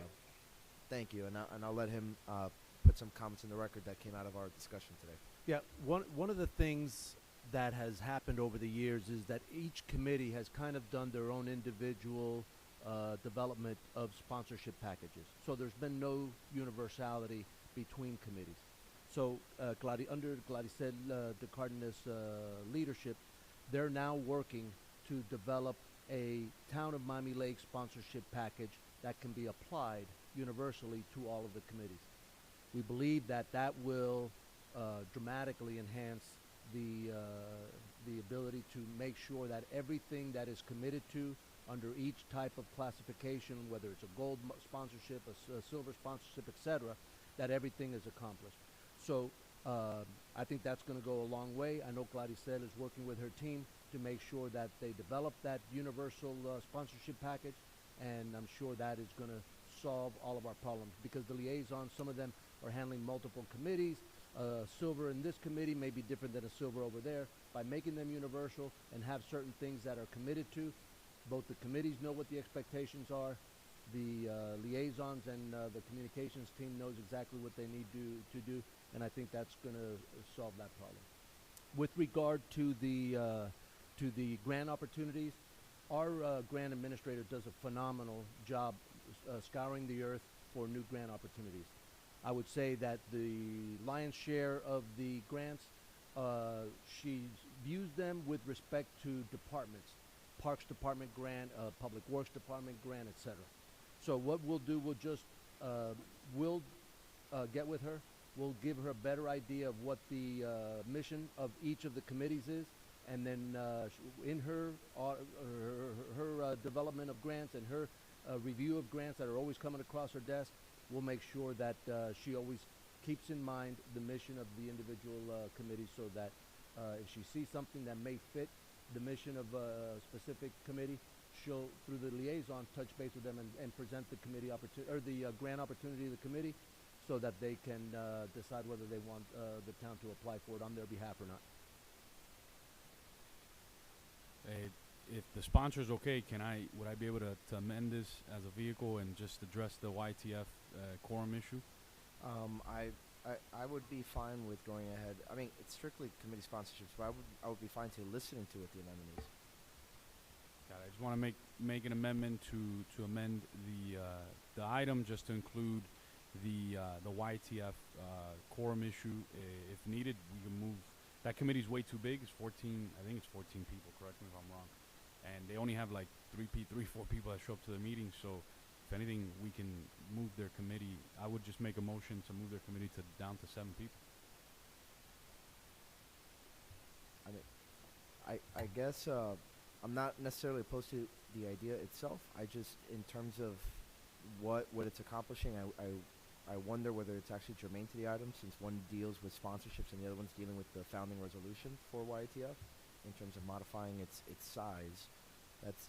That would be the technical objection that I have. But on the substance, I would be interested in discussing it. Mayor, Councilman Crowd. if you're going to move that amendment forward, I'm not supportive of the amendment just because we haven't given public notice to these individuals that would be impacted. There hasn't been transparency on the issue. It's not germane to the item. I don't think the public has had enough opportunity to understand, nor the committee chairs even weigh in on this issue. I know we had a couple come up and say that they have an attendance issue, but I think that we have a better venue for this recommendation. It's when the committee chairs all convene at the same time, and I think that's when we typically modify those standing rules for those committees. So not supportive of the amendment. If it were to get a second, I didn't even hear a second, but if it were to get a second, I wouldn't be supportive of it just because it's not germane to the councilman's item, and I think that there's a better opportunity to address that issue. All right, didn't get a second. I tried. We're on to the main item. Any further discussion? All those in favor? Aye. Aye. No. I have further discussion. Further discussion. Councilman Fernandez. So one of the things that I wanted to suggest as we look at how to bolster sponsorship opportunities is, one, we should look at maybe creating a sponsor of the year or some other kind of recognition to reward and incentivize, sponsorship in the town. I know, post COVID, a lot of companies are reconsidering how they're spending their marketing dollars, but I think that's something that might, entice, some more buy-in and open to any other ideas.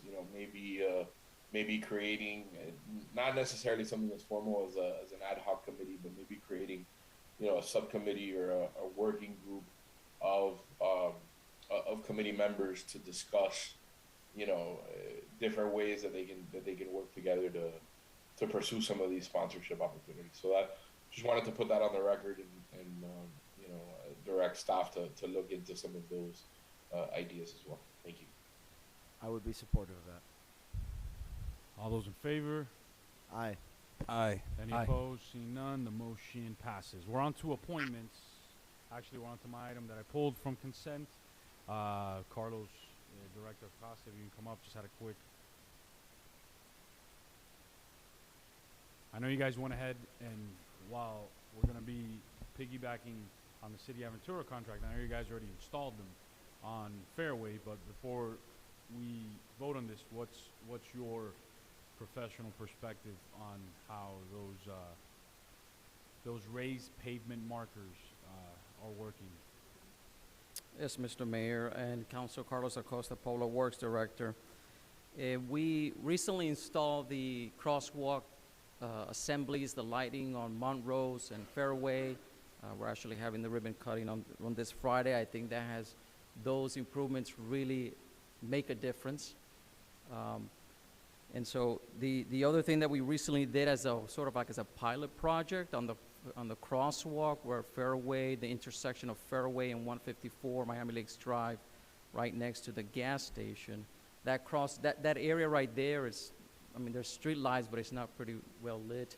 And so we came across this product, which is very similar to what we've already installed on Fairway and Montrose. We installed it there as a pilot project. I know I've been there at night myself, and it has made a good improvement on that. So knowing that there's other mid-block crosswalks, there's other crosswalks around town that could benefit of this type of illuminated, solar pavement markers, or the assemblies that we just installed on Fairway.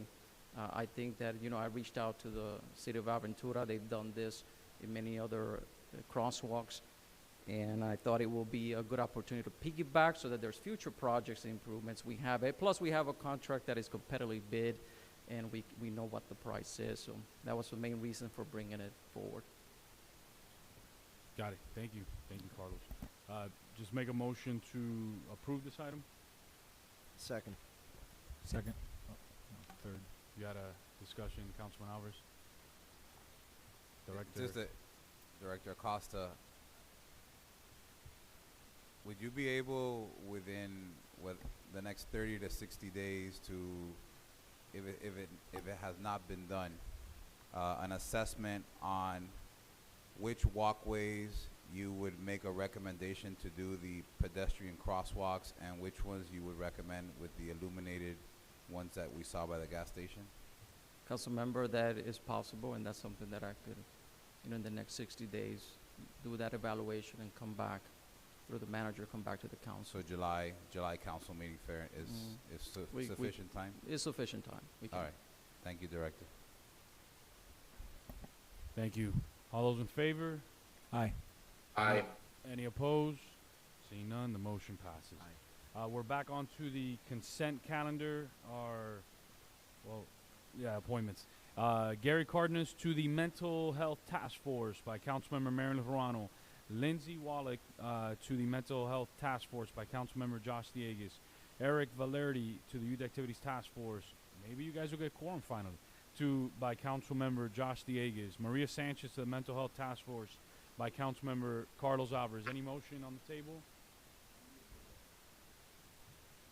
Second. All those in favor? Aye. Aye. Aye. Any opposed? Seeing none, the motion passes. Any of the four folks that we mentioned here today? Oh, if you can stand up, let's give her a round of applause.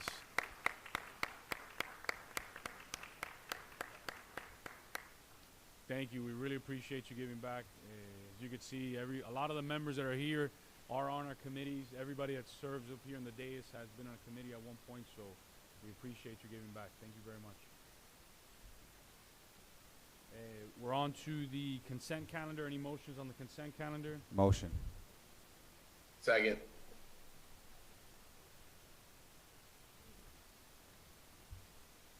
All those in favor? Aye. Aye. Any opposed? Seeing none, the motion passes.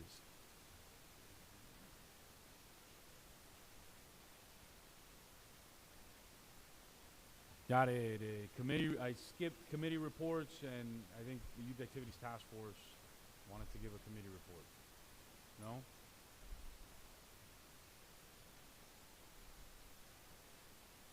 Mayor, point of order, the committee reports are actionable, correct? Yes. Thank you. Yeah, that would be a point of information, by the way, Councilman Fernandez. Duly noted. Thank you. Brian Rodriguez, Chair for the Youth Activities Task Force. Just a quick update since I haven't been here in a while in front of you guys due to work and finishing school and things like that. For the meetings that we have been able to have over the past year, I guess you can say, we have been pretty successful with our events. I know I didn't get to see a few of you at the last event that we had for Spring Fling, but I can assure you that it was a very successful event. A huge turnout of residents ready to go. We ordered more eggs than we did any other year for Spring Fling. I could tell you that usually they were gone in 10 minutes. This year we had too many eggs, and they were still out on the field an hour after the egg hunt. So people that got there late were still able to pick eggs. A few other things, if I miss anything, let me know with my vice chair here. But overall, we are already working on our budget to give to you guys coming up soon. Working on that early so we can get that to you as quickly as possible. And we do have a big admissions coming for the next fiscal year, and we hope you guys can support us with that.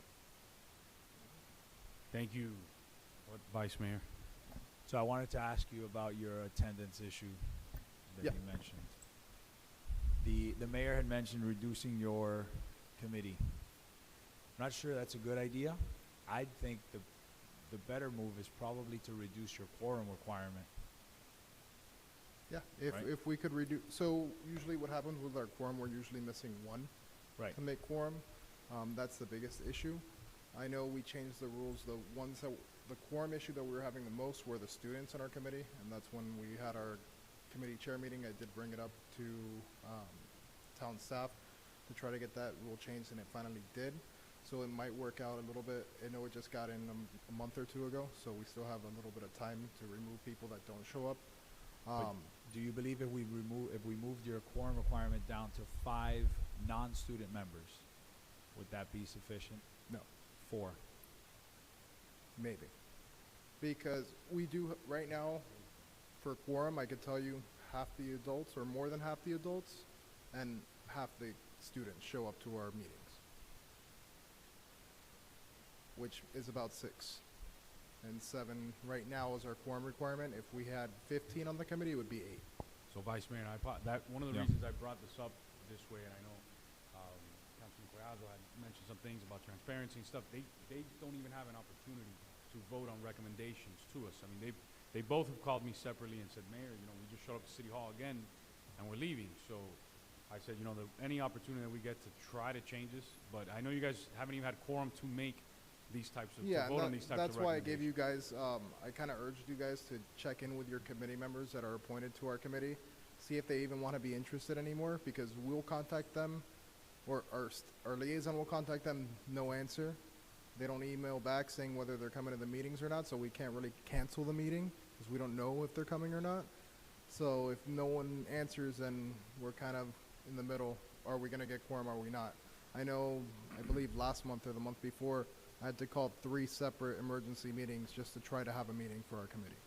You would have quorum if it was 5 made up of adults and students, Yeah, 100%. but not 5 just adults. No. And we have to look Well, into right now, I think we have more students than adults in our committee, as it stands. The only issue, while this is time sensitive for them on the quorum, and you brought up a good point, Vice Mayor, is that they're going to meet again, the meeting's going to get canceled again. They're going to meet again, their meeting's going to get, so I don't know what you all want to do. They but have I know- events. You guys have events that you need to plan and make decisions Yeah. on.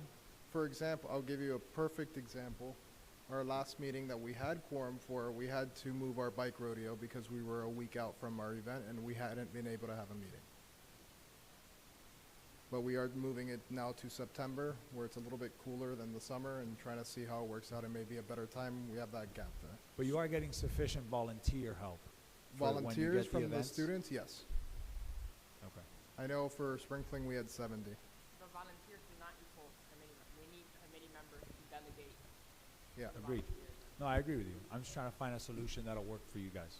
Yeah, it's just a little bit difficult when it comes to committee members when, for example, myself and Moritz and maybe one other committee member out of 15 of us show up to one of these large-scale events, and we're taking charge with 70 volunteers that don't know what they're doing, since we're the ones that plan it, and then the ones that are planning it with us aren't showing up and not assisting us. So, Brian, let me ask you a question. If we were to do, and obviously, we've gone back and forth about the whole issue about the students not being able to vote on budgetary issues anyway. If we were to make all of the student members non-voting members and thus not counting for quorum at all, so kind of like a hybrid between what the mayor proposed and contracting the committee, right? But just leaving the 7 adults as those who count for quorum. Do you think you would be able to get 4? 4 is what you would need. No. If I'm being honest with you, right now, like I said, we have more students than adults on the committee. I know we're working on trying to get more adults on the committee that are interested in joining the committee and can be committed to the 1 hour a month meeting and some events. The only reason me personally, I joined as a student. I joined almost 10 years ago now. I've been here for 10 years, and you guys have heard me complaining for 10 years. I love the fact that students are able to vote and join in discussions and make decisions in committees, and I think that's huge when it comes to developing Brian, responsibility. what if we allowed Zoom attendees to count for the quorum requirement?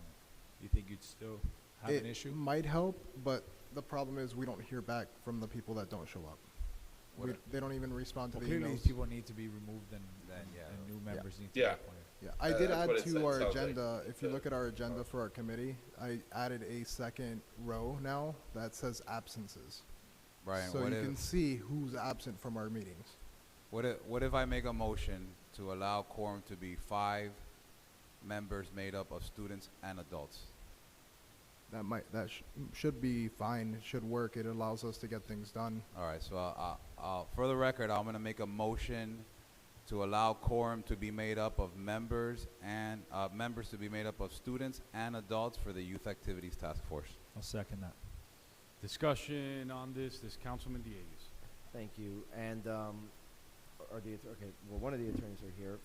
What's your, through the chair to the attorney, what's your legal opinion on that? Because as I understand it, the reason why we don't count the students toward quorum is because they can't vote on certain items such as their budgets. Yeah, but you can count them for quorum. The problem that they're going to have is you can count the students for quorum, but when it comes to voting, they're going to have voting on the budget items. It's going to become a problem. But at least they can talk about stuff and get stuff done. But when it coes to expending money, they may not be able to. But then that's the whole rub, right? They're saying that they're having issues getting quorum to not only plan, but to actually vote on approving funds for events and whatnot. Things that you're saying they can't do. Yeah, so if I could interrupt really quick, the issue when I say with our committee is not adults. The adults are, most of them I know we removed one the other day, and now all of the adults on the committee currently are showing up to meetings. How many adults do you have on the committee? I believe 4 or 5. Can you name them for me so that I can remember? So it's myself, Ariana Rejas, Daniel Gonzalez, Eddie Cedeno, Josh Rios, am I missing anyone? And you just got Eric Valerdi. Yeah, that's 5. Appointed. Eric Valerdi was just appointed tonight. Eric Valerdi was reappointed? Reappointed this evening. Okay. And Raul, just so the public knows, just because I know they're going to ask, why can't somebody who's 17 years old vote on a budget item in a committee? What's the legal? Because they're not adults. The kids are considered incapacitated.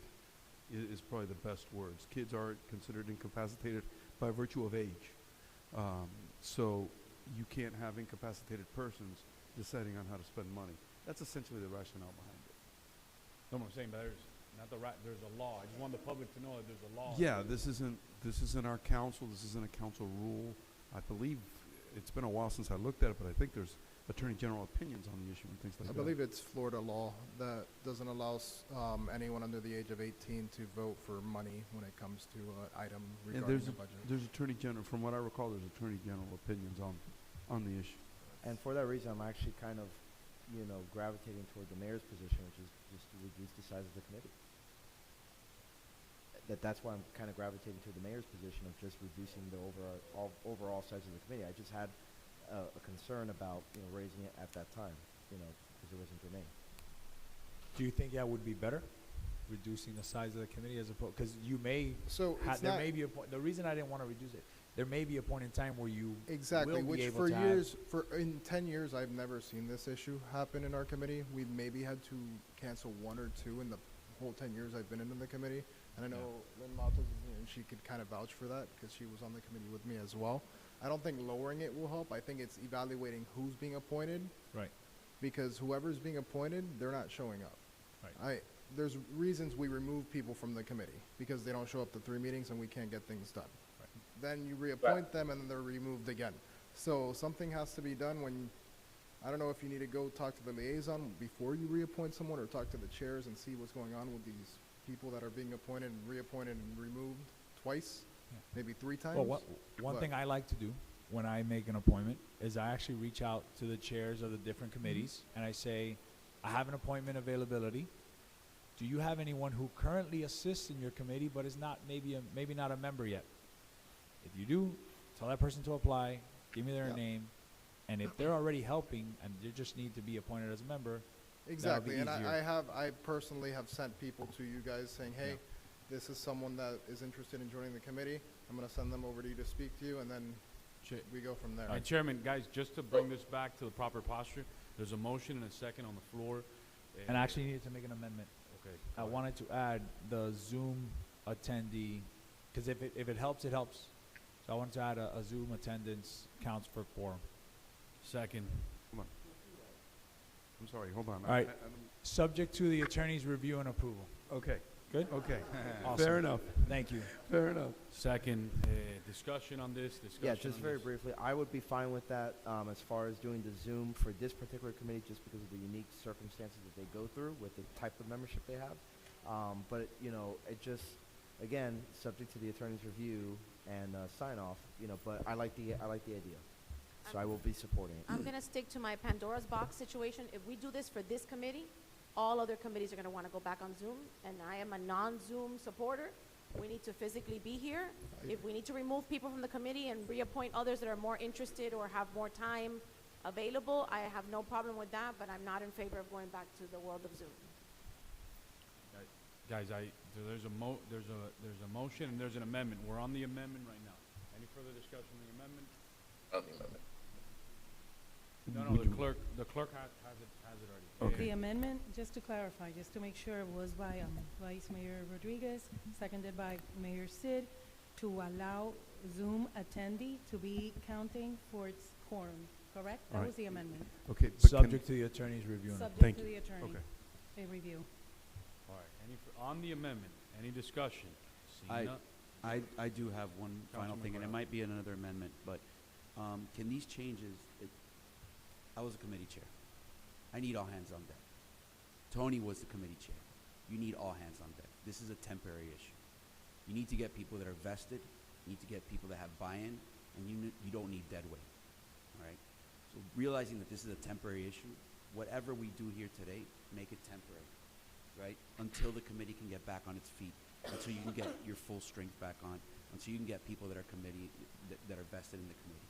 This is a temporary situation, in my eyes, that you need to resolve, and then once it gets resolved, you're back on deck. So my amendment would be until, right, you have whatever absentee issues, until you get the positions filled, but that these changes be temporary to resolve the issue that you guys have moving forward. If you allow me a quick change, I would set a time, 6 months. Sure. Give them 6 months. So that's the second amendment. Yeah, that I'll these second changes that. be All those in 6 favor? months. Aye. Aye.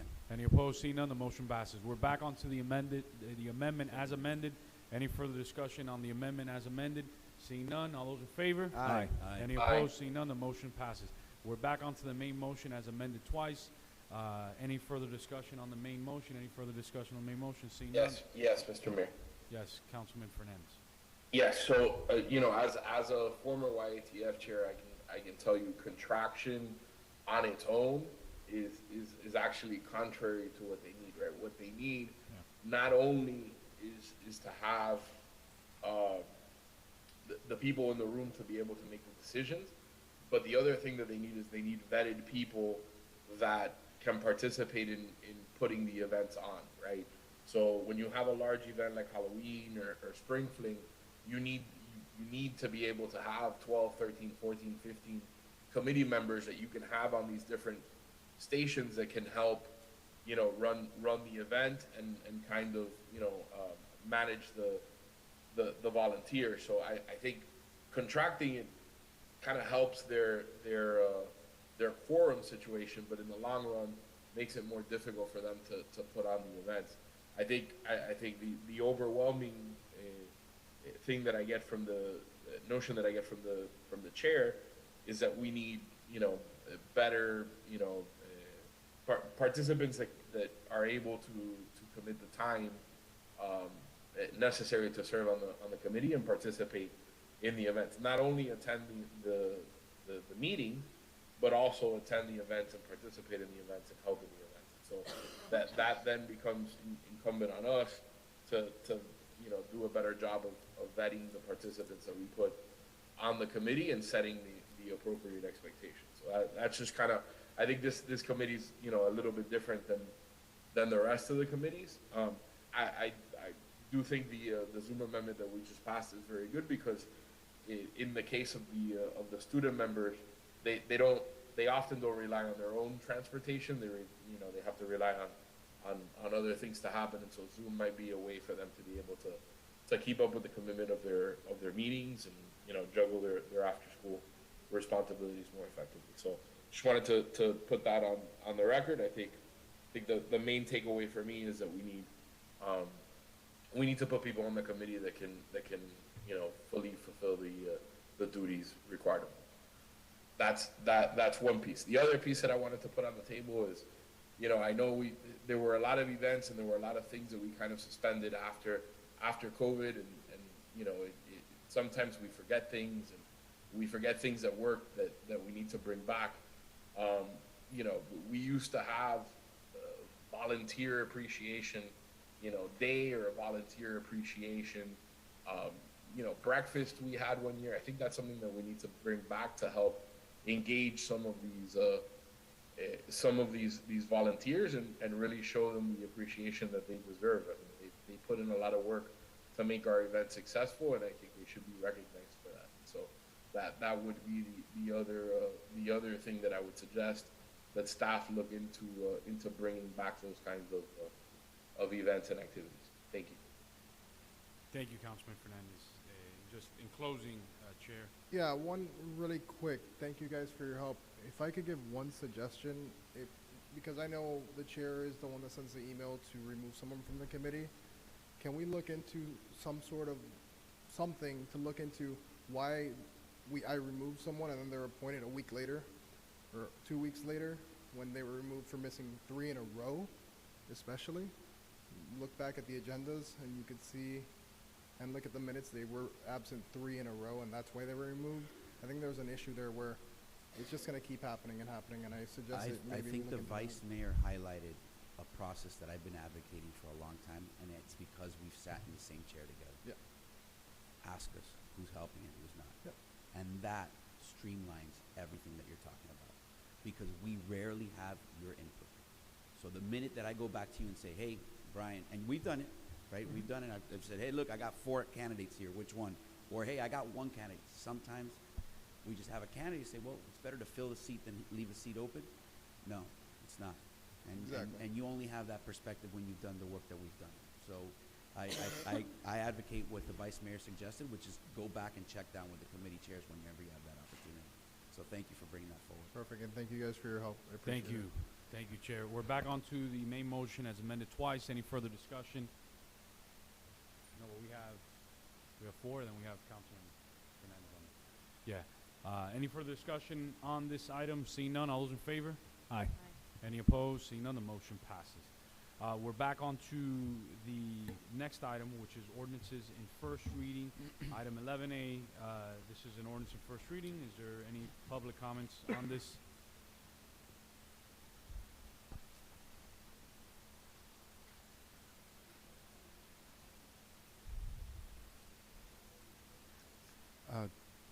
Do you want me to read the ordinance first, Mr. Mayor?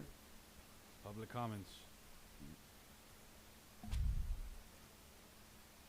Sorry. Martha Mendez, 7,000 Glen Eagle Drive. I don't know who prepared the ordinance, and I hope you all read it and read it carefully. It says, the town may, in its sole discretion, from time to time, modify or amend all or any portion of the Miami Lakes Optimus Park improvements listed in composite Exhibit A. So why are we voting on this if you can amend it and change it and alter it whenever you feel like it? I don't know who added that clause in the ordinance. Okay. Now there's a reference to qualified electors, and it's mentioned in section 4. In section 15, it says qualified electors. I thought maybe they'd give me an explanation of a qualified elector is. No, it says qualified electors, that the town clerk is going to get a list of qualified electors. What's a qualified elector? Because you don't explain it in the ordinance. You're going to issue general obligation bonds not exceeding 25 million. Bearing interest not exceeding maximum legal rates. What's a maximum legal rate? What is the maximum? Are we going to be allowed to find out what the maximum legal rate will be on November, or whatever, 6th? Will we get a number? Is that what you're gonna give us to vote yes or no, up or down? Approve or disapprove, which is the wording? I don't, legal rate, right now, interest rates are 9%. By then it'll be 12%. You have to explain it to the people, what this is gonna be. You cannot just shoot from the hip and then hope that it lands heads and not tails. I would like dearly to get what's a qualified elector. And I want to read to you what the Constitution of Florida, Section 12, says. You're allowed, counties, municipalities, has taxing powers, may issue bonds. You can issue bonds on ad valorem to finance or refinance capital projects authorized by law. And only, may I finish, Mr. Mayor? I'll move to extend. And only when approved by Second. vote. Second. All those in favor? Oh, Any sorry. opposed? Seeing none, the motion passes. And only when approved by vote of the electors who are owners of freeholds. And what's a freehold? Because I didn't know what a freehold was. And a freehold is something or other. You own the property. You can sell your property. So technically, if you're going to issue a bond, you got to send it to all freeholders. That me that I own a house, you that I own a house, you that I own your house, but not renters. You send it to the owner of a commercial building. You send it to the Grahams, I don't know, 15 times, according to how many buildings they have. I don't know how this is going to work out, but you better get this straight. And another thing, there's a law that's going into effect July 1st. I don't know the specifics. I got it from a friend, that town money cannot be used to promote a bond. Keep that in mind. Thank you. Thank you for the discussion. Thank you.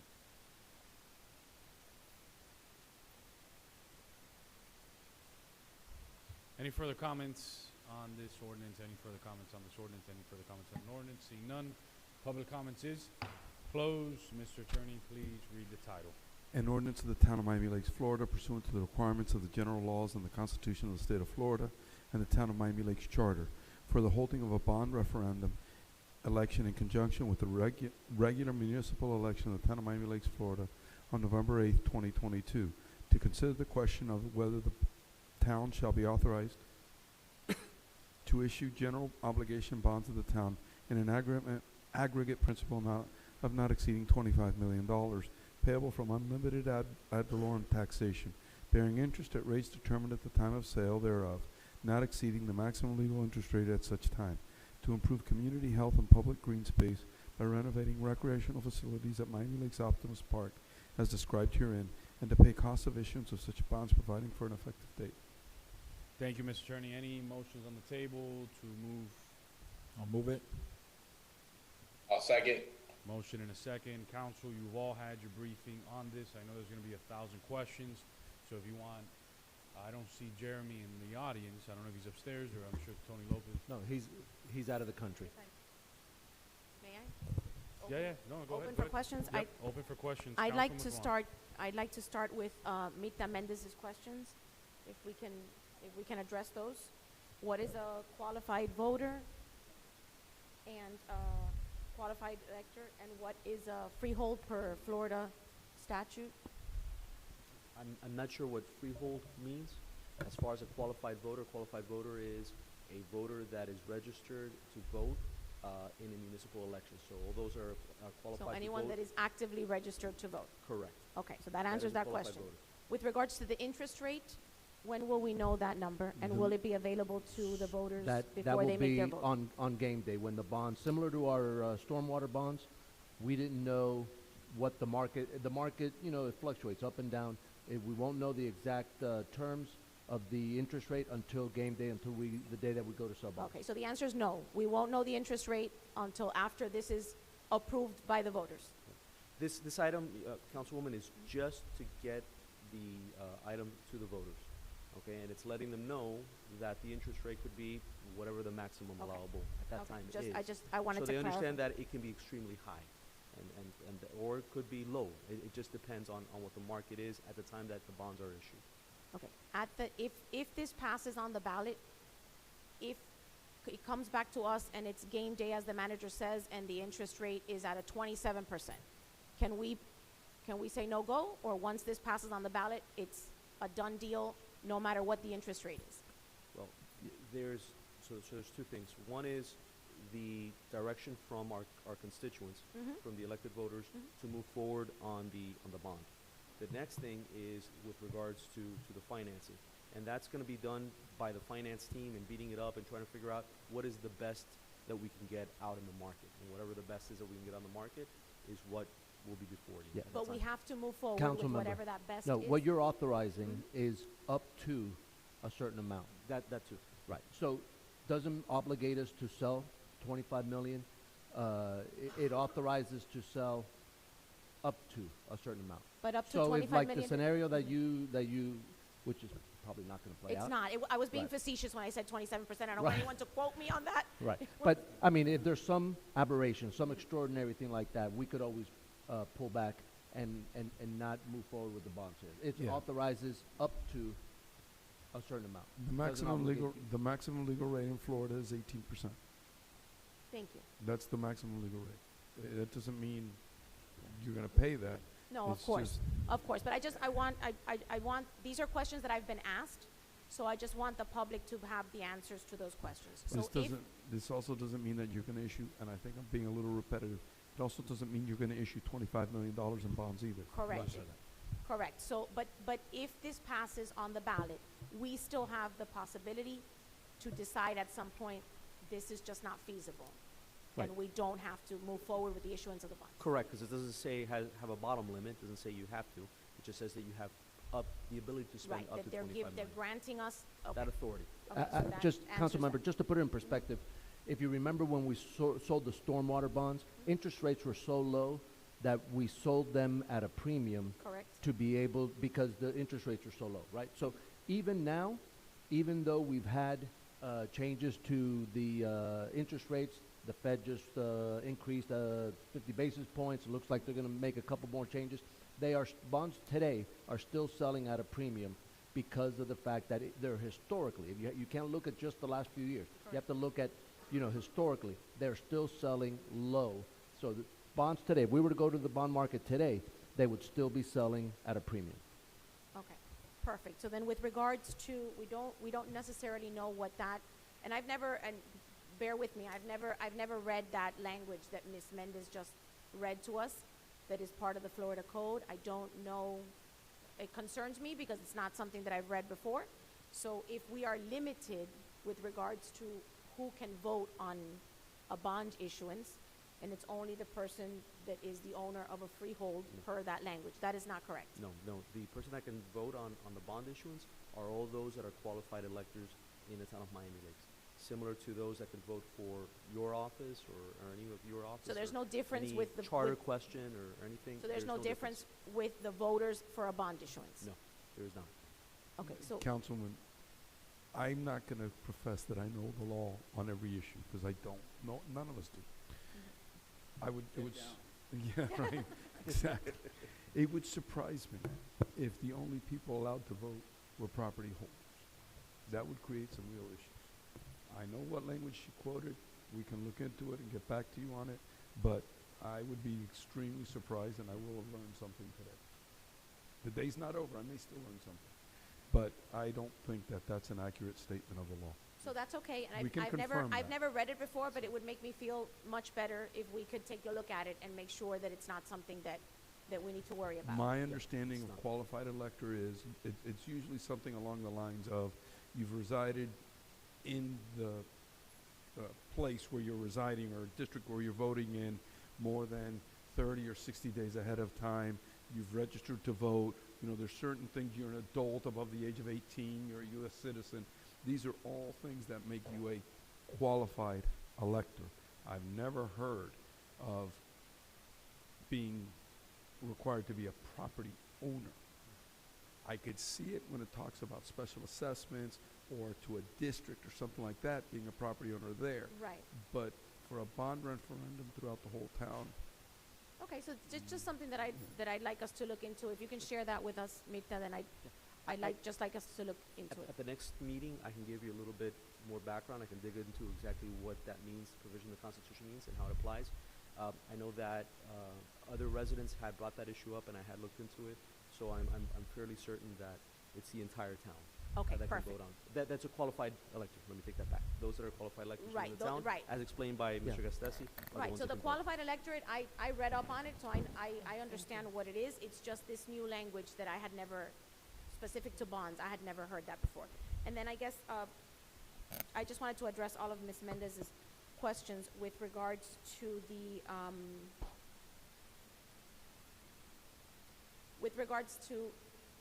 what was your last question? The ballot, the language, what was your last question? Remind me, because I wrote down two, but I didn't write down the last one.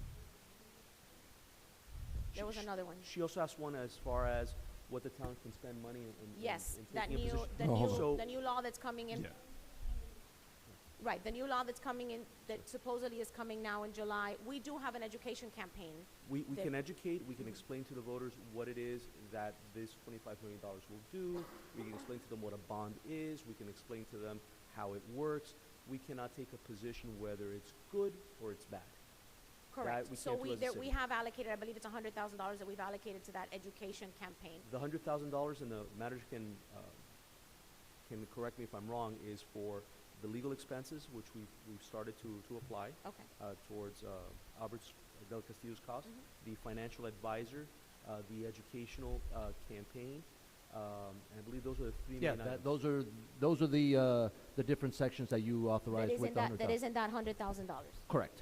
Okay, so I just want to make sure that whatever it is that's coming, that's going to be approved now, I guess it's something new that's gonna be introduced, that our education campaign is not in violation of that new law that's gonna come into play. I don't know, I haven't Absolutely, read it. Councilwoman. I just want us to take a look at it. Absolutely. Yeah, we'll for sure. We're aware of that Okay. law, and whatever we do will definitely be in compliance with state statutes. Perfect, thank you. So I'll have more questions later, but I wanted first to address all of Mita's. Thank you, Councilwoman. Thank you, Councilman Serrano. Still on the questions, Vice Mayor. Can I make motions or just questions? No, you could do, floor is yours. All right, I want to make some motions to this ballot language. I think it was a good first try, but there's some changes in the language that I'd like to suggest. The first motion I would make, and again, this is keeping in mind that we have to stay within the 75-word maximum. So every word that I've taken out, every word that I put in, I've taken out something to replace it. So the first change I would make is in the second line. I would remove baseball and so it would read Miami Lakes Optimus Park including athletic fields. So remove baseball, the words baseball and. Continue athletic fields, walking trails and exercise stations, basketball and tennis pickleball courts, LED lighting, and then I would remove concession stand and replace that with restroom facilities, comma, parking facilities. Councilman, sir. give us 1 second. Careful with the No, word no, I'm count. going to give you. I think we were right at 75 Yeah, I with know. this. Okay. No, every word that I've taken out, I've put in. So, and don't worry if the clerk needs, I have it all written down here, I can give it to you. So going back, it'll say LED lighting, comma, restroom facilities, comma, parking facilities. So I'm taking off the words concession and stand. So I've taken off baseball and concession and stand and replaced it with restroom facilities, parking facilities. Continue. And improve field and amenity accessibility. Shall the town of Miami Lakes issue general obligation bonds not exceeding $25 million, payable from ad valorem taxes, bearing interest, and now to Mita's point and to the councilwoman's point, the bonds are not going to be issued at the maximum legal rates. That's misleading. It's going to be issued at the market interest rate at the time. So shouldn't it say bearing interest at market interest rates maturing within 30 years of their issuance? Right, and obviously we have great. Is that a legal requirement? We've vetted this with Albert Del Castillo, this is all he does, and that is a standard language in bond questions. The maximum. Standard language because it's statutorily required? I can get back to you with an answer. I don't have an answer for you. Because I think it would be better, and it would be a more accurate representation, if it said at market rates. Yeah, but what's market rate? Whatever it is at the time of the No, bond but issuance. But there's not, it's not that simple. Yeah. What's the market value of a house? It's not that simple. Yeah, but you're And putting something here I that think if the someone reason looks why- up maximum legal rates. Mr. Vice Mayor, I think the reason why you're gonna is discourage what Raul just said a little while ago, that you can go up to the maximum allowable rate in the state of Florida, but you can't go for the market. The Yeah, market alright, rate so may be greater than the allowable. Between first No, reading and not- second Not so much reading. that. My concern with the councilman's language is we're gonna have issues later on when we issue the bond, and then somebody's gonna argue, well, you didn't do it at market rate. So maybe we put a market rate upon issuance, whatever the market rate upon issuance. I can get back to you on that if that's So allowable. Yeah. Between first and second reading, get back Right. to me on that. Now, but talk I about- would not make that change, that one specific change. Allow us to talk to Mr. Del Castillo, Okay. who's a subject matter expert on here, and then we can come back to you between first and Alright, so second.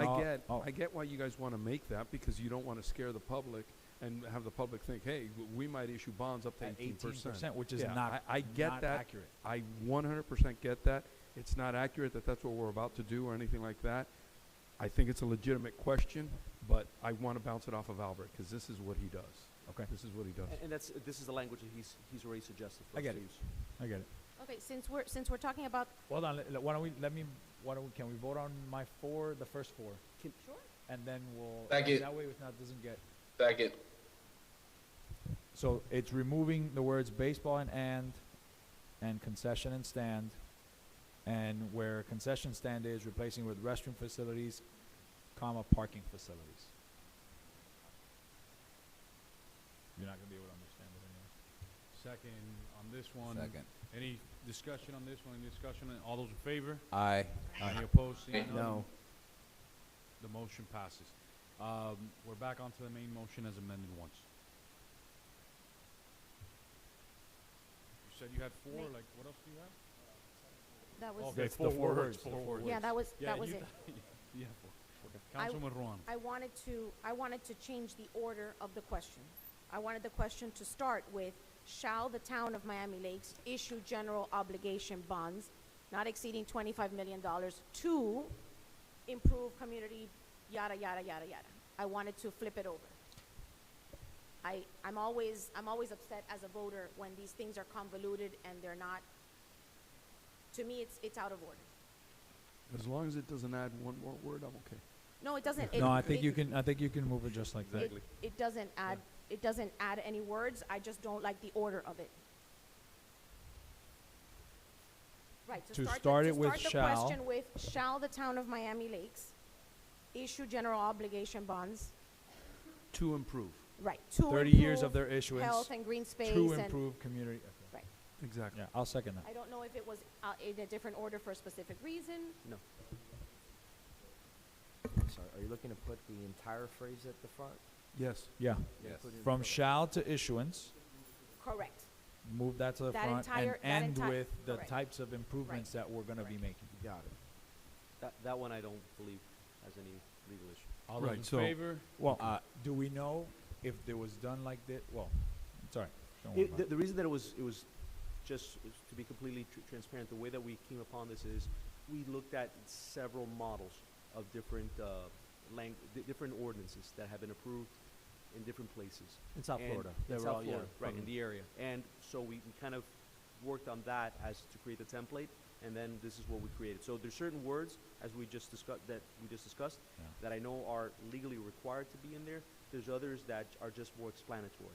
So Alright. Well- the format of this words that you're asking, Councilwoman, The- I don't believe would. I'm gonna matter defer. much. I'm gonna defer to in terms of order, to the experts and the people that have proposed this language, and I'm gonna leave it the way it is. I'm not gonna be in favor of moving it. Mr. Manager, can I make a request that we have Albert de Castillo present at the next reading of this ordinance? Yes, sir, that was our plan all along, just this was first reading, so we thought that this would pass on first reading, and then we'd have the bigger debate on second reading, but yes, that's our plan. So we have a motion and a second, right? Madam Clerk? Yes, Councilwoman Ruano made the motion, and it was seconded by Vice Mayor Rodriguez, but I believe. Which I'm retracting. Which you're withdrawing, so we need a second for your motion. There's a So second by Councilman Collazo. Councilmember Collazo. Any further discussion on this one? Madam Clerk, please call the roll. Councilmember Alvarez. Yes. Councilmember Dieguez. Yes. Councilmember Fernandez. Yes. Councilmember Collazo. Yes. Councilmember Ruano. Yes. Vice Mayor Rodriguez. No. And Mayor Sid. No. So the motion passes. Thank you, Madam Clerk. We're back onto the main motion as amended twice. Any other questions, further motions that you all have? With regards to the item, not so much on there were some questions that Councilwoman Rano, and I think the one public comment we received, nobody has a crystal ball, and I know that there's some cushion set in here with respect to how much things cost, right? But one thing I do know is that we've consistently been low. Historically, we have consistently been low. Whether we talk about bonds, whether we talk about eminent domain, we can't get it right. So there's nothing historically that gives me a great deal of confidence that 25 million is going to be enough to finish the project. Again, not judging, just going on history. We have historically not met our mark. So what happens then, right? What happens if things beyond our control, we can't get, this is not enough money? What happens then? This item is nothing, this item is related to the project, right? So the project is part of is the reason why you're asking for the $25 million, but it doesn't say that, and it doesn't address what if it's shortfalls. All it says is that you can spend up to 25 million. Yeah, Just put it out for the voters. You get 25 million bucks. If it costs 26 million bucks and you want to We finish gotta cut. you got to get $1 million from somewhere else. Yeah. But you can't issue more than 25 million. How about if it comes back and says it's 50 million? You say, well, you must not, does it force you to, what I'm trying to do is read a crystal ball that's not very clear for us and that historically we haven't done a good job at, right? So I just want to know, it doesn't necessarily obligate you either. If let's say the calculation, something's gone terribly wrong, and the voters said, we want to spend 25 million, but the project is 50 million. Now, I know I'm not trying to cast a negative shadow. I know that there's advocates, there's but I'm just saying something realistically that I've encountered. Does it say that you must take out that money? No. And what I could tell you is that whatever estimates were done 5 years ago, 6 years ago, way in the past, I don't think that they were done with a logical basis. This estimate here was done after the design team built the design element by element, put a cost to each individual element, field by field, court by court, trail by trail, and then they came up and we knew that once this passes, if it passes, in November of 22, that it's probably going to be at least a year between construction plans, permitting, DERM, all the other things that are going to probably happen before there's an actual shovel in the ground and we can actually go out and bid this. The design team, when they developed the estimate of probable cost, they put together, they had a number, and then they knew that construction was not going to be bid for X number of months, X number of years out. And they put an inflationary factor. That number came out to $22.3 million. So we're putting in here, asking the council and the voters to authorize us up to 25. Taking into account there's already inflationary factors in there. We're hedging our bet a little bit in case that construction, as much as it's exploded up to now, that it may even go up a little more. So we have we've hedged our bet in here. We believe that 25 million, worst case scenario to answer your direct question, 25 million, then we have to shave a little here, a little there from the project to get it down within the amount that we're authorized to sell. Or, like the town attorney said, we find funding to add a little here, a little there. The question that I want to ask Albert, Mr. Del Castillo, when he comes, is I want to be convinced that if you pass this, that you don't have to go forward. That I don't think you have to. I'm pretty sure you don't, but I'm not 100% sure. Excuse me. So I want that as one of our discussion points with Albert, and if we could get back to them by email next week on that very point. So this is my question and why it was germane and why it was leading up to this particular item. We're citing here deliverables, right? Walkways, exercise equipment, basketball, LED lighting, and we have to shave, right? Because there was a condition that we didn't account for. And we shave off one of these amenities because we need to hit our mark. Are we on the hook for something because we... Yeah, I That's would a little venture to different. That's a little different. That's a different question. I believe you need to have the flexibility to do what you need to do and change your mind. For example, this is what we propose, and all of a sudden you come to the permitting stage, and when you draw these plans, now you're not allowed to design it like this for whatever reason. County code has changed, God knows. So I believe you're allowed to certainly have the flexibility. I don't know if you want to put a new building with 12 stalls in it, and then all of a sudden you figure out, you know what, I only need 10. I don't think you're bound to build the 12 stalls. Right, yeah. I mean, we would, maybe the walkway isn't 15 feet wide. Maybe it's 10 feet wide. Maybe the fence is a little different. Maybe we put in a few more, or fewer palm trees. Those kind of things are where, this is not going to be extraordinary. It's not going to be like you threw out $50 million. This is going to be probably within that gap from 22.3 to 25, I venture to say. And if there's anything, it's going to be a nickel and dime thing just above that, if anything. But I don't foresee that happening. Yeah. So I just also, so you understand, in the actual ordinance, it does provide for that flexibility that's just been discussed. If you look at section 3, authorization of projects, going 1, 2, 3, 4, 5, 6, 7, 8, 9, 10, 11, 12 lines in, it says, the foregoing notwithstanding, the town may at its sole discretion, by official action, evidenced by resolution of the town council adopted, from time to time, modify or amend all or any of the portion of the Miami Lakes Optimist Park improvements listed in Composite A. Okay. So you have full latitude to Perfect. do that. That answers my question. The last, I'm comfortable with the ballot language and it be putting in front of the voters. That's it. That last question answered my last question. Thank you. Any further comments, questions from the council? Any further comments, questions for the council? Councilman Fernandez, I don't know if you want to chime in, but if not, we're gonna take a vote. Okay. Oh, I'm ready to vote. Madam Clerk, please call the roll. Ordinance in first reading. Item 11A. Councilmember Alvarez. Yes. Councilmember Collazo. Yes. Councilmember Fernandez. Yes. Councilmember Dieguez. No. Councilmember Ruano. Yes. Vice Mayor Rodriguez. Yes. Mayor Sid. Yes. Ordinance in first reading, item 11A passes. Thank you, Madam Clerk. We're on to the next item, which is an ordinance in second reading. Item 12A. This is a public hearing. Any members from the public wishing to speak on item 12A? Any members of the public wishing to speak on item 12A?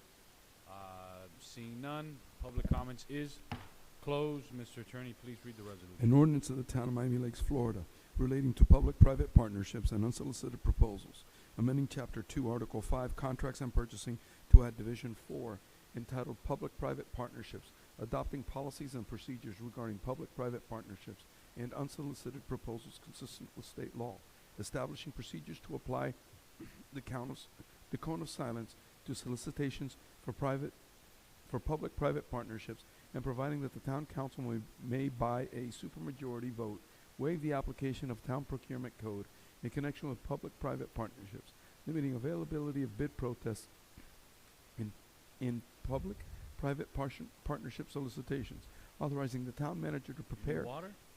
and advertise, I can't, and advertise requests for qualifications and or proposals for public-private partnerships in providing severability, inclusion in the code, and effective date. Any motions on the table? I'll move it. I'll second it. I'll second. Second. I know everybody had their briefing on this. This is an ordinance of second reading. Vice Mayor, you have No anything further on that? discussion, Mayor. So, I initially was going to vote no on this, being that I still believe it's too much bureaucracy, right? The state already mandates that after talking to Lorenzo, but specifically hearing from the kids at Miami Lakes Middle, I know how much it means to them. So, and after my briefing with Lorenzo, so I'm good with it. Madam Clerk, please call the roll. Ordinance in second reading, item 12A. Councilmember Fernandez. Yes. Councilmember Ruano. Yes. Councilmember Alvarez. Yes. Councilmember Dieguez. Yes. Councilmember Collazo is absent. Vice Mayor Rodriguez. Yes. Mayor Sid. Ordinance in second reading passes. Thank you, Madam Clerk. We're on to my item, which is next. That's item 14C. I need to make a motion. I still have 3 items, so I'll just make them all together for those three next items that I have. A motion, a waiver of section .2 of the special rules of order. Second. All those in favor? Aye. Aye. Any opposed? Seeing none, the motion passes. This item's real simple. Talking to Marinela Alvarez and to the entire Hope for Autism group.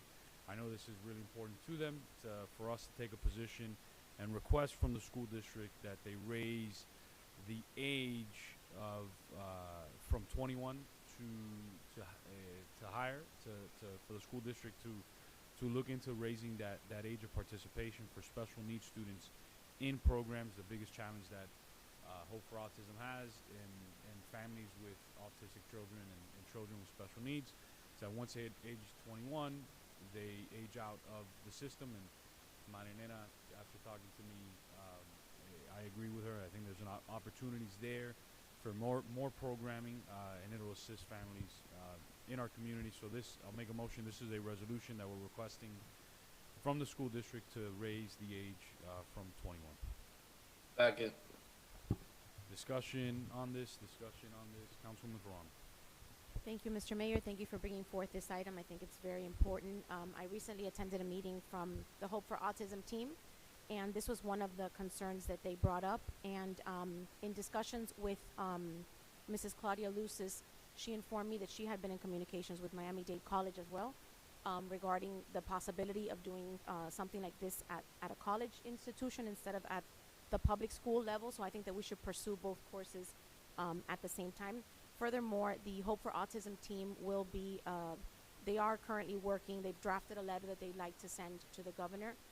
They have several things that they'd like to request that the governor's office assist them with. This is one of those very important things for them. They have adults with autism that unfortunately have to leave the school system at age 22.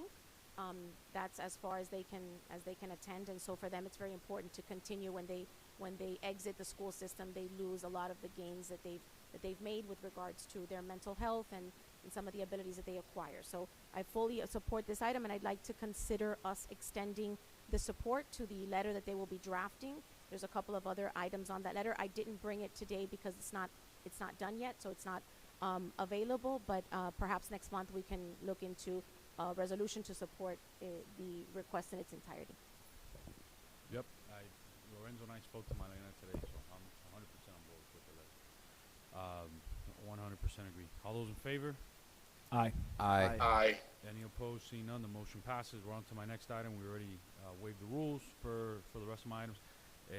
Express lane, just want to express again, although FDOT said that there's not going to be it's not going to harm our community, I still believe moving, and what I continue hearing from other engineers in our community, that traffic engineers moving the express lane from 67 to south of 154th is going to pour a boatload of traffic back onto 154th, where before everybody was taking 67th, which is a large interchange, and had the capacity to take all that. So I just want to keep urging the council to speak to our state representatives, speak to the FDOT secretary, speak to our state senator, everybody that we can, because although we know that traffic studies can say whatever they want to say, but this is going to harm our community, pushing it south. While it sounds great, we do know that traffic flow is going to change drastically when you push everybody else going to 67 back onto Miami Lakes Drive during peak hours. So just want to keep making a mention of that. My next item is I just want to keep talking about this, the standard operating procedures here in house. I think all I heard about this month was parking. Parking was again brought up to staff and their parking procedures. So I know there's a long-standing SOP regarding parking. The one I have seen around town, and I just wanted the manager to put on the record, is the standard operating procedure in regards to concrete curbs, right? I've seen curbs, these curbs go up all over town. Everywhere I drive, there's a new concrete curb, and I'm like, man, we're swimming in money. So I just don't know, where it came from, what's going on. If you could just talk about it a little bit. I do know it's soil protection that Councilman Dieguez talked, but I just want to know what's the process to request one. What's, who makes the decision where they go? Because I got in, for example, I know I would love to know how, like the ones across from Elevate Church and different areas, I got calls about that. Just talk to us about that process. Like who makes that decision to say, hey, this is where a concrete curb needs to go? Yeah, the funding for that initiative was approved by this council in the budget amendment that we presented to you over the last couple months.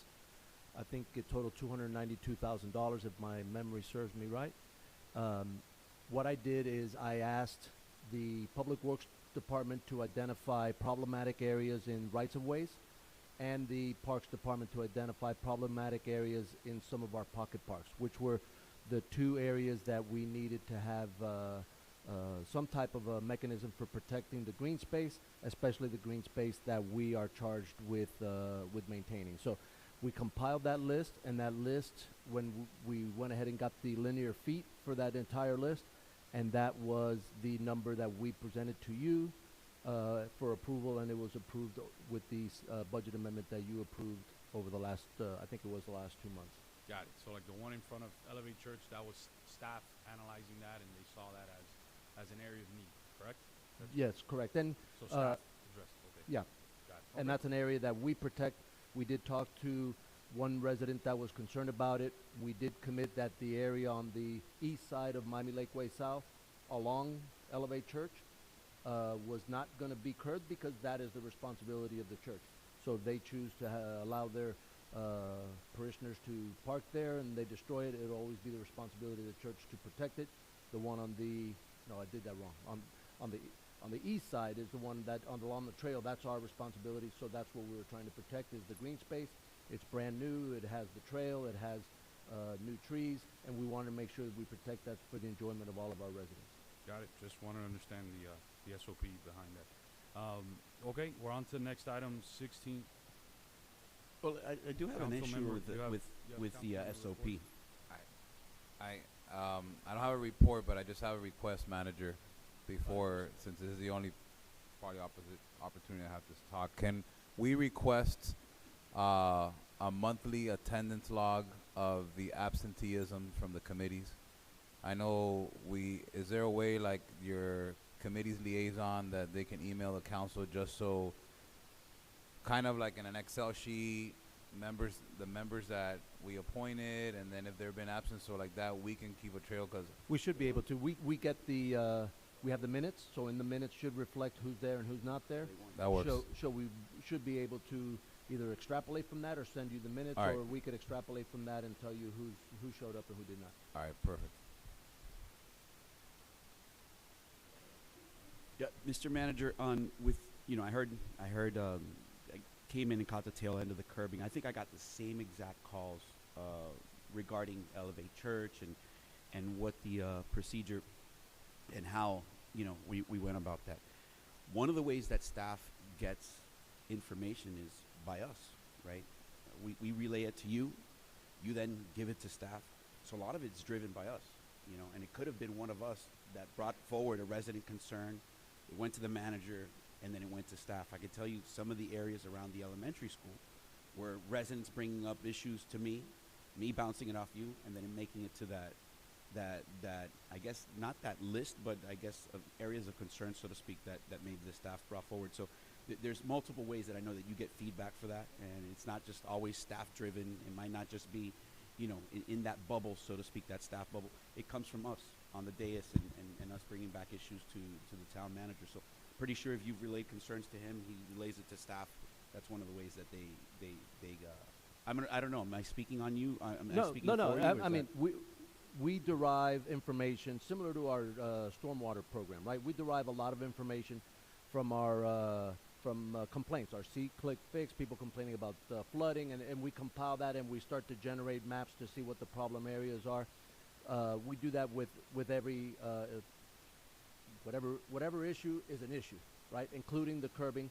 We've had information from people submitting complaints on See Click Fix about, hey, this park, the swale grass is torn up, and we get input from a lot of different phone calls.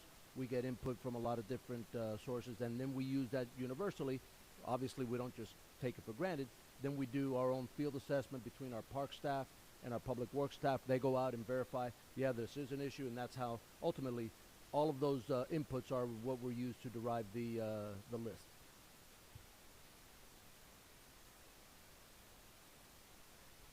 Thank you. We're on to the next item, 16A.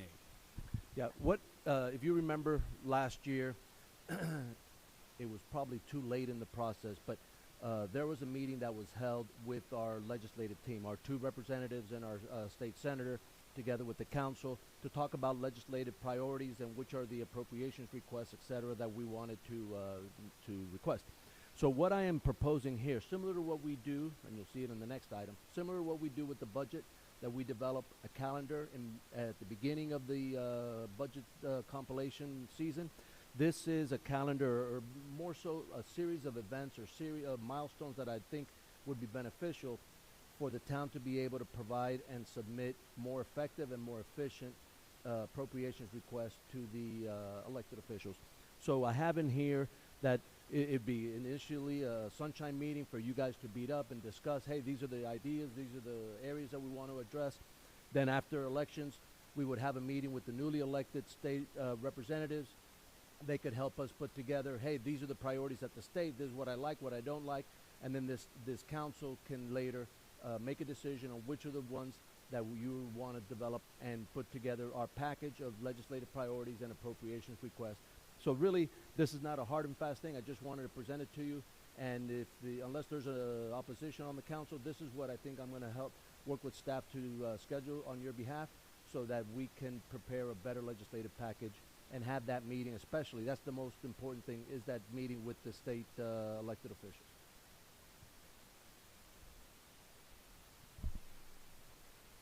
Councilman Plaza. Yep. All right, we're on. Nope, thank you, Mr. Peterman. Appreciate it. One of the things that we did hear back from that meeting was that we weren't timely in submitting all the requests, and I appreciate you coming up and giving us this timeline. It was feedback that our representatives at that time gave us, and I appreciate you kind of implementing that and putting forward an action plan. So thank you. Thank you. We're on to the next item. Yeah, this next item is annual approval that we request from the council. This is our annual budget calendar.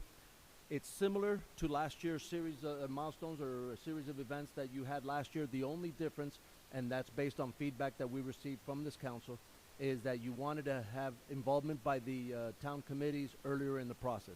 So what we put in mid-June, June 16th, is a third sunshine meeting for the council to meet with the committees. So right now the committees are going through a process of compiling their budget requests. So what this sunshine meeting will serve is the opportunity for committee members to voice their request to this council and make a pitch for what they want to do. Everything else in here are the same series of events that we had last year in the development of our annual budget. So I would like if somebody can, if you're in agreement, then make a motion to approve this budget calendar. I'll move. I'll second. All those in favor? Aye. Aye. Any opposed? I am opposed. The motion passes. We're on to the next item, Major Ruiz.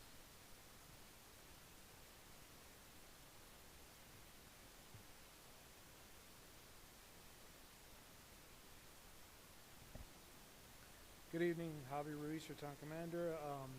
In regards to crime, will continue to be stable. This past month, our officers dealt with a couple issues.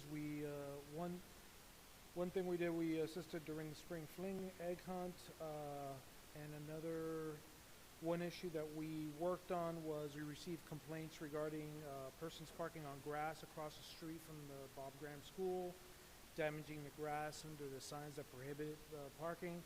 We got together and developed a plan to retrain the parents that were picking up children. So we began by putting up ugly yellow tape that repels people with its ugliness. But we had it up there for a couple of weeks, and then people got the hint not to park on the grass. We took that down. We also began to inform parents that they could no longer line up on the road, and directed them to show up after the gates open. So as a result of our efforts, we're no longer having people line up or parking on the grass, and we're going to continue to work with the school and to address this issue into the oncoming school year as well. With that, I'll open up for any comments or questions.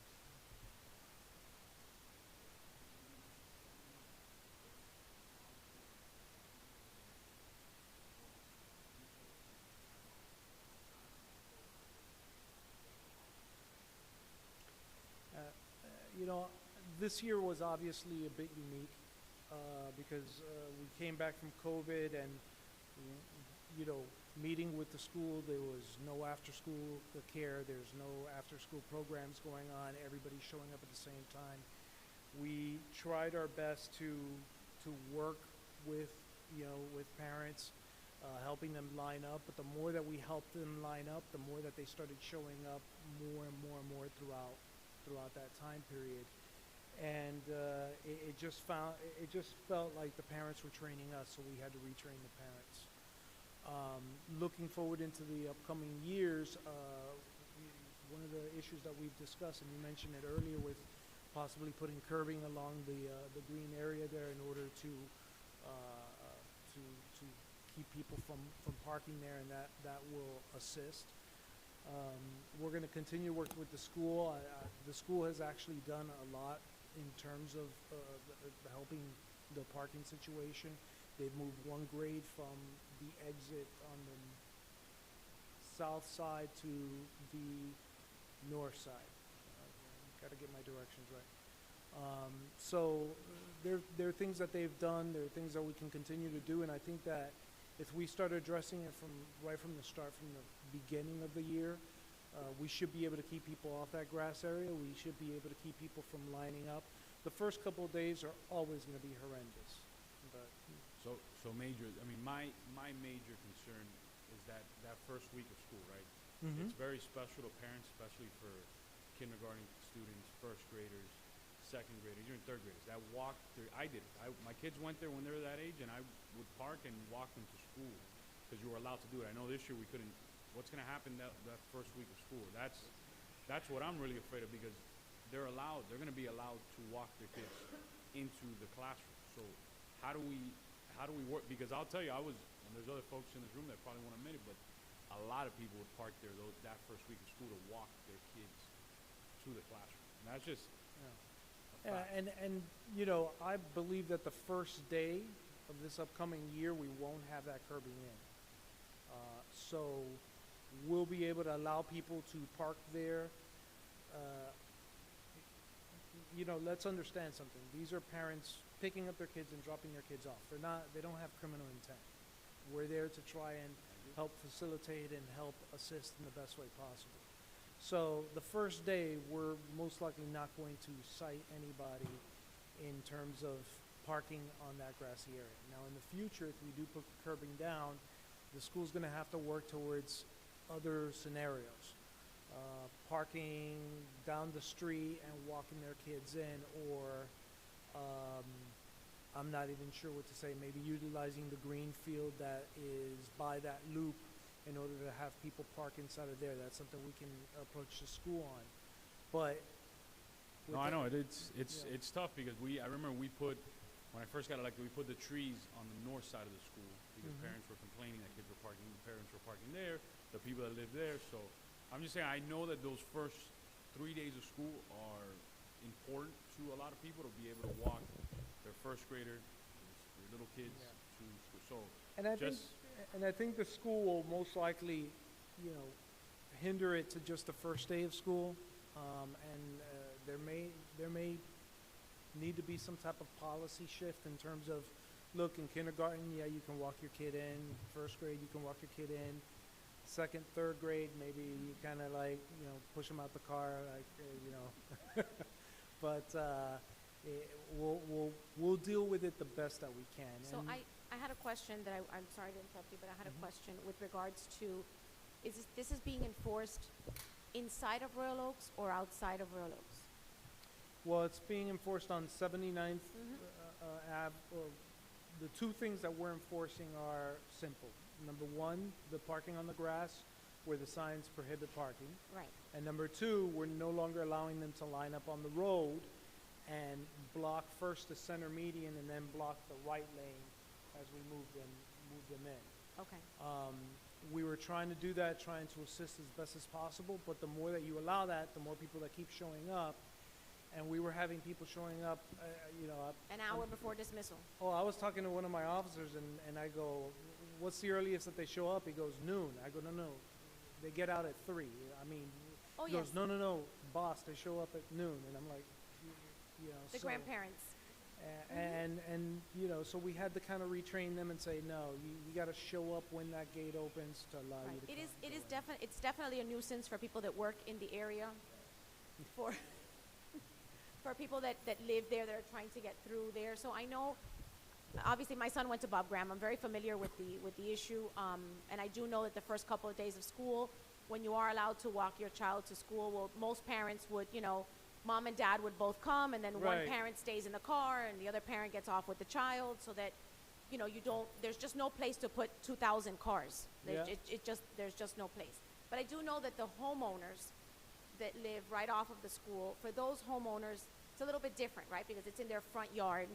And I recall when I purchased my last property that there was a beautiful house on that block that I went and looked at until I realized that it was right across the school. And I understood, that it was going to be a nuisance. So I know that you're taking care of that. Yeah.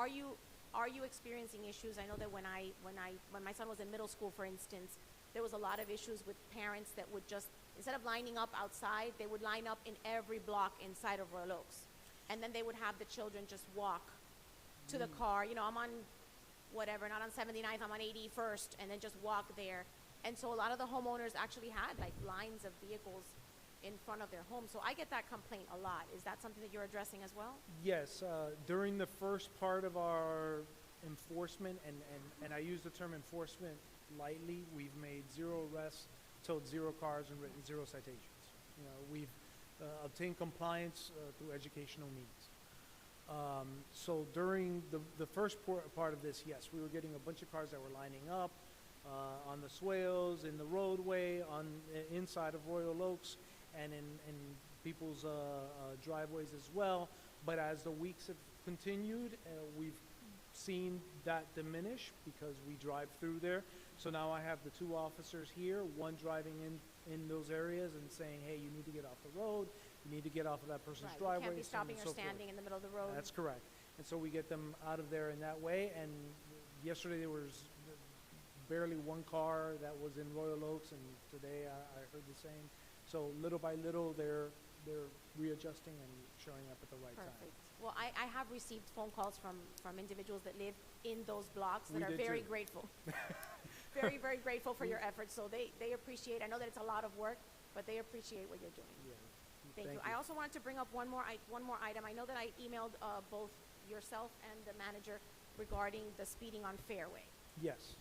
And so I know that you replied to my email, but I wanted to put it on public record what it is that the officers are doing to Yes, tackle that. and obviously it's just a constant thing that comes up regarding Fairway Drive, and so we are constantly moving our officers from one location to another. That person and the people in that community should be seeing more officer presence there. We'll be conducting more high visibility traffic enforcement. And as the summer months come up now, we'll be utilizing our personnel from one thing to another. Correct. And our lieutenant's going to be heading up some traffic details, some traffic enforcement details, specifically Friday and Saturday nights, and other times throughout the day. So you'll see a lot more officers hopefully running radar along 8-7, 8-2, 6-7, the main corridors that we always get our complaints on, and Fairway as well. Perfect. Thank you. I really appreciate it. Thank you. Mr. Mayor, on the Go ahead. On the issue with 79th, I was actually going to ask you something. In the past, we dealt with other traffic situations very similar around dismissal, arrival. And Mr. Mayor, I don't know if it would be possible for you to reach out. I know that you do a lot of communications with the school board, very active with the chair, and it's something that you have a strong relationship with. Maybe staggering for that first week. You were saying that the first week, first 2 weeks, first 3 weeks would be a difficult time. Maybe some type of modification to the arrival or type of, to kind of ameliorate that concern that the mayor had for the parents. No, what I'll do is before the school year starts, I'll bring Chief Edwin Lopez down here. We'll set up a meeting. Absolutely.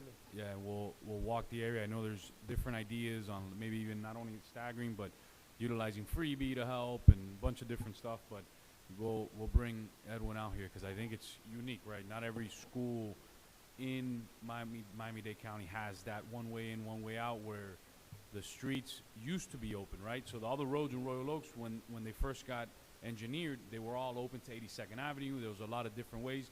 Once they built that special taxing district, they closed all the roads, so it's a one way in, one way out.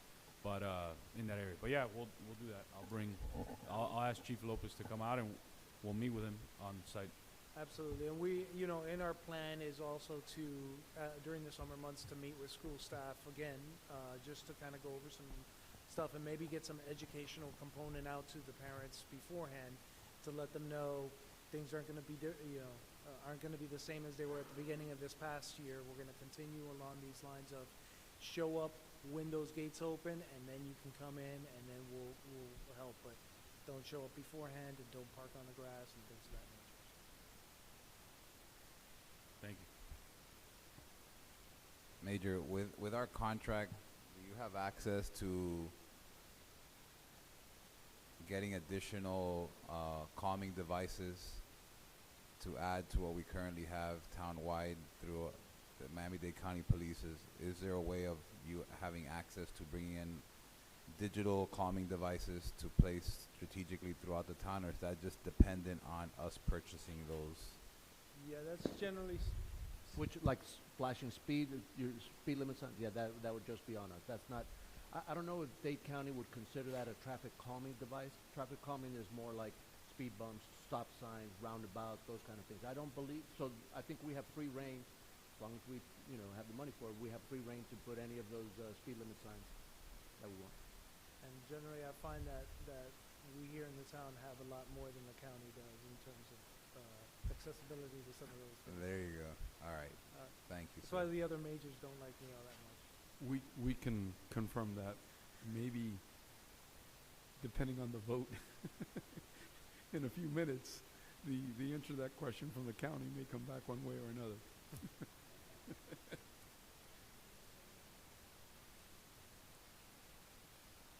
Good. Thank you. Sorry. Yeah, I don't even know what All right, the next item is the monthly infrastructure report. Mr. Acosta, thank you. Thank you. Good evening. As always, I will highlight a few projects here, but be open to any questions from other projects.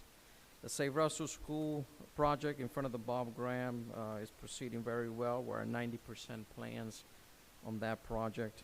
Construction is scheduled in the next fiscal year. The Fairway Drive and Montrose Mid-Block crossings are finally complete, and we have the ribbon cutting ceremony this Friday at 11 a.m. The Northwest 146th Street and the Green 2.0 project, we have a workshop this Thursday to go over some of the design typical section proposals for that. And based on the feedback from this Thursday's workshop, then the consultant will move on to finalizing, start developing the plans a little bit further. On the stormwater project side, you approved the design work orders today and also approved the construction contract for 166th Street drainage improvements. So we have the 159th Terrace drainage project, which should be starting sometime the end of this month. And now that with the one that you approved today, we'll get that notice to proceed out as quickly as possible and get that project construction moving. On page 2, there's a couple of projects there that some are more advanced than others. There's a lot of projects on the West Lakes area from 153rd down. All those projects are just up with DERM for permitting. As soon as that is complete, then we can move on bidding those projects out. On the last page, the facility projects, the generator at Roberto Alonso, that RFQ is due back. Actually, it's not May 9th. The proposals for the design services are due back next Monday. That got extended. Going down to the roadway maintenance, we're making headways on our process in terms of sidewalks. There should be repairs of sidewalks right now going around the Lake Patricia area, Glen Ellen, Harris Place. Egan Lane, Harris Place, in that area right there. In terms of roadway, there's currently work order. We're milling and resurfacing portions of a street on Glencairn Lane, and we're installing the curbing that has been discussed here today. So we're making progress on those items for roadway maintenance. Pending any questions, that's all I have for the report. Councilman Alvarez has questions, he said. All right. Thank you, Director Acosta. Monthly report of Miami Lakes Optimist Park. I think we've had a lot of Miami Lakes Optimists on our plate tonight. Got a report on that? P3s? It's done. Good evening, Mayor, Council. Tony Lopez, Deputy Manager, providing this report on Optimist Park on behalf of Jeremy Bagdown, our Parks Director. The tennis court lighting design is being currently finalized. We've been able to work it out to have all the tennis courts lit within our proposed budget. We're hoping that these improvements will be done sometime by the end of the summer, barring that all the equipment and everything else arrives on time. We are also working on adding some additional lighting around the T-ball areas. That's currently under evaluation at the moment to determine what the expected cost will be to install some additional lighting to light up that area. The proposed dugouts for the Pinto Fields areas are in progress. Currently, the frames are complete, but the vendor has had several delays on their timeline. All that's missing right now is putting the roofs on the dugouts per the vendor. We're hoping and we're pushing that they will hopefully be here by the summertime. There are currently no major lighting outages at the park, and also we added additional clay to some of the baseball fields around the park to improve play. And at this time, that concludes the report. Coach Collazo and Coach Rodriguez, what do you guys have?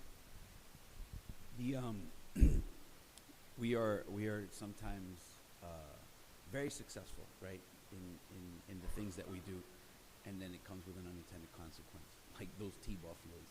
we're playing on dirt now. So I just wanted to thank the grants department. I know Ms. Wilson went ahead and targeted a turf grant to actually bring some additional turf onto those fields.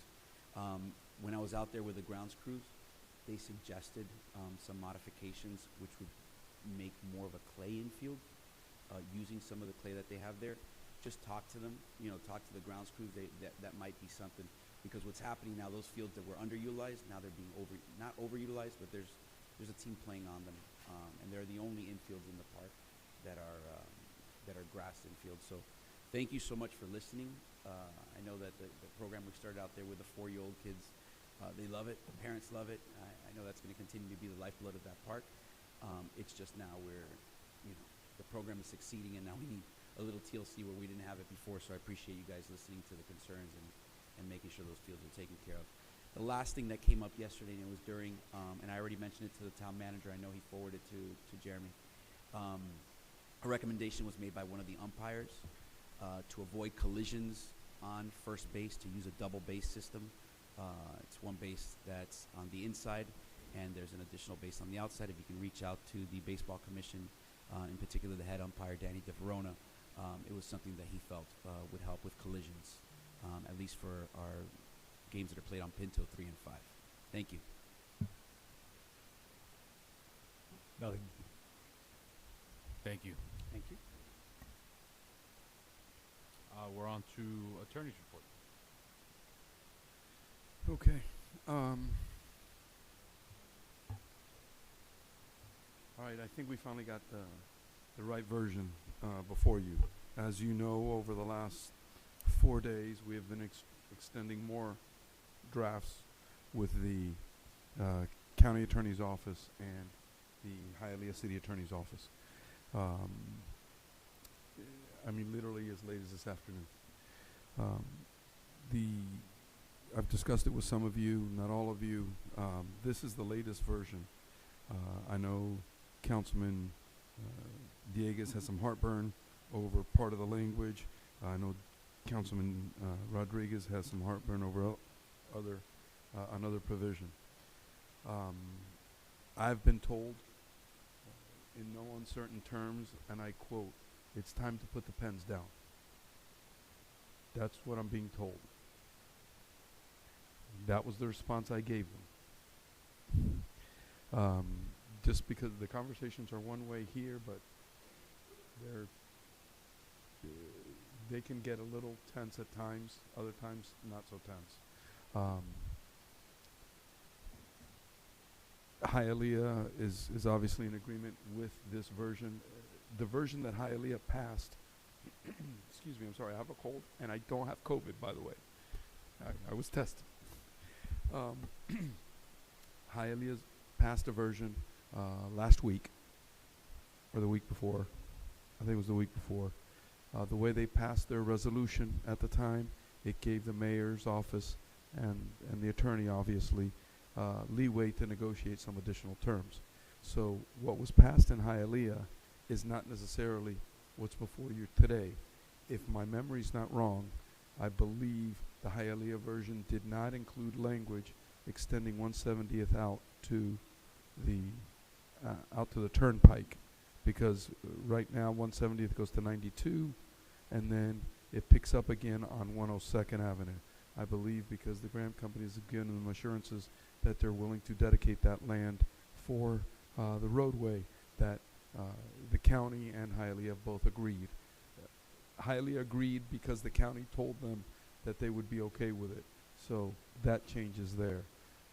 We obviously have the change. We obviously have an extension of 97th Avenue all the way up to 186th Street in one form or another, but that's a prerequisite. They would not commit to 87th Avenue and 186th installing 2 turn lanes. I really pushed on that issue because I think it makes a difference. Frankly and practically speaking, that corner is going to be developed. And I believe when they develop that corner, they will make that developer do that. I don't understand the hesitancy to do that, because I believe it's just a matter of paint. It's not a matter of extensive roadway improvements. But, I was told flat out, enough. I was surprised at the on-off ramp language. We initially inserted in the agreement language discussing slip ramps. Slip ramps, my understanding, is just on-ramps. And for some reason, the county is now insisting that it be on-off ramps as opposed to just on-ramps, and that we won't object or get in the way of any effort by the county to put on-off ramps on 154th. I don't think they fit, but Slip ramps was the language used by the chair at the county commission meeting. I actually had to Google what a slip ramp was because I learned it from him. okay. So there was language that the county provided to us. I believe that you're going to hear from, without, getting ahead of Councilman Dieguez, I believe you're going to hear something from Councilman Dieguez on that issue now. The other issue that they put back in was the issue of the green trails. They agree that they will build out, if they build out the green trails, that they will pay for them, but we maintain them. On a personal level, I'm okay with the issue of us maintaining them because I don't think it's a lot, and they are on our side, and we want to keep them a certain way and things like that. But the concern that Councilman Rodriguez and I have is, what if they just build out the fire truck lane and a sidewalk, and that's it? And Councilman Rodriguez was there. He has his recollections of the meeting, and I can't dispute them. I can't say it happened 100%, but I don't think he's wrong. So those are the two issues I see here. They took out some of our other changes, which I knew they would. The issue of the trucks is here. I think that issue needs to be tweaked. I think where they have dump trucks, I think dump trucks needs to move up. Not dump trucks, tow trucks. I think that needs to be moved over to unrestricted. I just need to move it to another position in that paragraph. I think it has the same meaning. I don't think they'll have an issue with that. They are restricting quite a few trucks. So I don't have a lot of heartburn with that language. But those are the changes that I see here that I think are material. But I'm willing to listen, but they want to know that we pass something tonight that we put in front of them so that they can move the ball. The litigation is at a standstill. They're not going to stand for me having the litigation at a standstill and us not passing something at the same time. Raul, real quick. Instead of going back and forth for hours here, and I prefer, and I don't know if my colleagues agree, to table this, and I'd be comfortable appointing the Vice Mayor and Councilman Dieguez to officially work this out between Hialeah and the county. Because us passing something tonight, knowing what we're going to be back here again. I'd rather just table this, and we already know where we're at, and have the Vice Mayor and Councilman Dieguez. Obviously, they can't meet together, but to work with you and just work this out with the county and with Hialeah, because I mean, we could be here for hours just fighting amongst ourselves, but the reality is, I don't know how you all feel about that, but I think I'm not comfortable with that. I mean, listen, I respect your opinion. I know where you're. Look, one of the more powerful things that you said on this issue is that it's pivoted to an emotional issue. So regardless of what the facts are going to be, I know you're going to vote no. You know what I mean? And I respect that. But I'm looking at it from a pragmatic standpoint. I know Councilman. No, I'm just looking at it from a sunshine Dieguez. standpoint. No. Like the public that is here has a right to hear. What I'm saying is our position that we already voted on, that was our position at the last meeting. That's what I'm saying. I don't want to go back and forth. I don't want to change it. I agree with you. Then we go back with the original agreement. But if there's going to be modifications to that original agreement, I think the public has a right to hear them. That to me is where I'm at. I'm at my where two we're at cents the is last just that we should proceed. I think I don't know how the Vice Mayor feels. There was one change I wanted to specifically address because I think it was central to the understanding of every draft that we have seen up to date, up to this point, which is that the ramps are to get onto I-75. In fact, even in this particular version of the agreement, yes, at one point they speak about on and off ramps, but if you turn to later on in the agreement, they're back to once again describing ramps that go onto I-75, and that's because that's been the understanding from the agreement.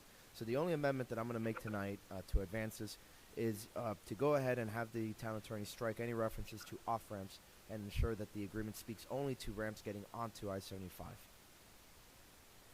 That would be my amendment to I'll the second agreement. that. Discussion. Seeing none, I thought it was going to be a little bit more expansive than that, but seeing none, all those in favor? Aye. Aye. Any opposed? The motion passes. And then with that, I'm ready Suggest the to amendment. yeah. No, I have a couple things that I want to discuss and mention. So, Mr. Attorney, you and I had talked about this. Well, the unfortunate situation is that we have two versions of a red line. One is their initial red line, and then this is a secondary red line, which is an addition to their red line. So you almost have to read them together to get a gist of exactly what was changed. Agreed. Right. Yeah. So, looking at the additional red line change, specifically the end of section 5, the infamous truck restriction, they added in there, based on conversations that we had, that dump trucks with 3 or more axles would be restricted, was my understanding. The problem that I have here, I think the way they, and it goes to kind of the point that Raul made where they put except for tow trucks. Yeah, you have to move that. Otherwise, Right, it because makes the way it look- reads it with 5 axles or more, except for tow trucks or dump trucks. I think Right. it has to be. And that was the intent of we our all have the act- conversation. Right, so Yeah. you have direction. You know that was not the way it was supposed to be drafted. So And I don't think they mean it either. I agree. So they're allowing for dump trucks? They are No, not allowing no, for no, They dump are trucks, not which is allowing. why this reads that it says except for tow trucks or dump trucks, and that was not the way it's supposed to be. It It's could be supposed to phrased better. Right. It could be phrased It better. just Right, needs to because be the way I cleaned up. interpreted it, they were allowing tow trucks and dump trucks. Correct. They are allowing tow trucks, not dump trucks, because some tow trucks, even smaller tow trucks, have 3 axles, and their concern was They they do. don't want to have restriction on 3-axle tow trucks, but they do not mind a restriction on 3-axle dump trucks, which was one of the trucks that I had originally wanted to remove because those are the ones that carry the rocks and the sediment and all the things from construction and make a big And they mess. clog up our roads. Exactly. So, and they agreed to that. They agreed to no dump trucks with 3 or more axles. So we just need to clarify that language. Then, in going back, if you look at the original version that had the red line, they completely deleted what was subsection D of, sorry, it's even hard for me to find. Subsection D of section 6, which introduced the concept of the green trail, right? And so if you completely remove that portion, and when we had, thank you, Mayor, when we had the conversations with the deputy town attorney, we decided that the reason for the deletion was that FDOT said that this couldn't be constituted or considered a park, because if it's considered a park, 1, it doesn't meet with the FDOT requirements, and 2, when you go to remove it, if it ends up being removed, it can cause a bunch of issues. So it was designated a green trail. They took that to mean that we didn't want the green trail. That's not the case. We do want the green trail, but I think they went a little too far in their addition, because at the meeting, which is the genesis of this whole agreement, my understanding was that the green trail and the fire lane, right, were a joint project that were going to be funded and completed together at the same time.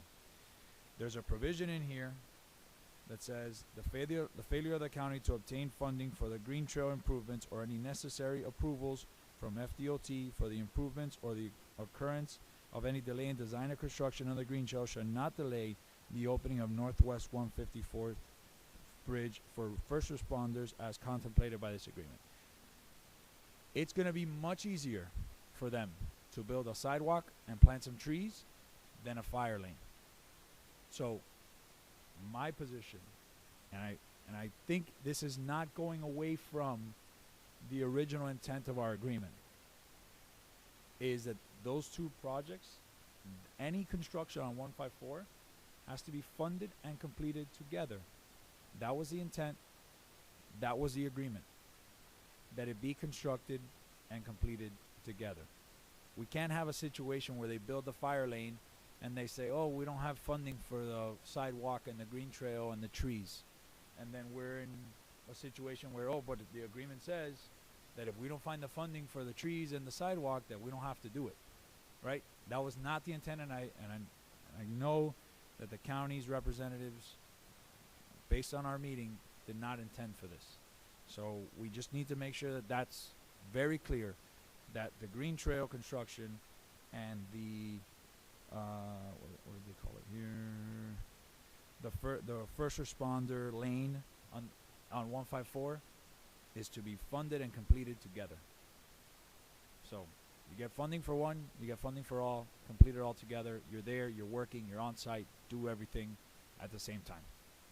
That was really my only change as to this latest version of the agreement. One thing, and I'm not sure if you want to mention it, what we heard from them and their position on the last iteration of our agreement. I think it's important, right, because it caused some angst in the negotiation. Yeah, I mean, and I know some of you got the feedback from the leaders, elected leaders in Tallahassee. You know, look, they had an issue with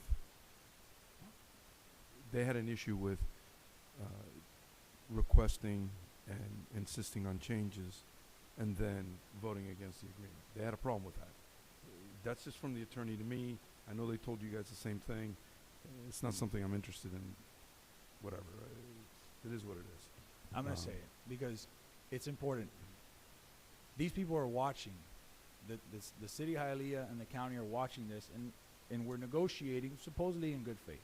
So when they see proposed amendments and changes made to an agreement, and then that agreement doesn't get approved unanimously by people who made and approved those suggested changes and requested those suggested changes, and then you don't approve the agreement, it's like, well, why are we even going to consider something that you're requesting if you didn't even approve the agreement that you amended? So I understand everybody has the right to make their decision and approve what they want to approve, but that was a serious point of contention from both of the other parties. And that was, of course. Thank you, and I appreciate you bringing it up. First time that I hear of this, but since I was the person that made amendments to the agreement and voted against the agreement, I will put my opinion on the record. I protect this town. That agreement was going to pass on this dais, with or without my vote. So I made every effort that I could to make it the best agreement for the town of Miami Lakes. Do I think that we should have approved it? Absolutely not. I voted against it. Is it a better agreement with the changes that I made to it? Absolutely. And that's why I made changes to it and still did not approve it. As it is today, with their corrections, it's even worse than it was before. And this council shouldn't approve it. All of the items that we put in there to improve connectivity, are they still in there? The 170th extension to the turnpike is still in there, yes. The lanes on 87th Avenue are not. What lanes on it? The two turning lanes? lanes? That was the one that they did not approve. Okay. So Adding an additional turn lane, they did not approve that. So we tried to improve the agreement to make it better for the town of Miami Lakes. I could care less what the state representatives think. I could care less what the city of Hialeah thinks. My loyalty, my commitment is to the town of Miami Lakes. I will not apologize for that. My phone number, they all have my phone number. If they'd like to express those concerns to me personally, I'd be more than happy to express myself to them. But since this is the forum in which we're going to do it, I make no apologies to anybody that's watching this meeting. They watch all of our meetings. I don't apologize to anyone for always defending the town of Miami Lakes. That's what we all should be doing up here. My If they don't point like the way was- that I vote, that's on them. My point was, if you're going to request a change, then you need to approve that change. What difference does it make? The agreement passed. Right, but it shows wanted it to be shows that you're not unanimous. negotiating good faith. That you're trying to put poison pills and things that you don't think.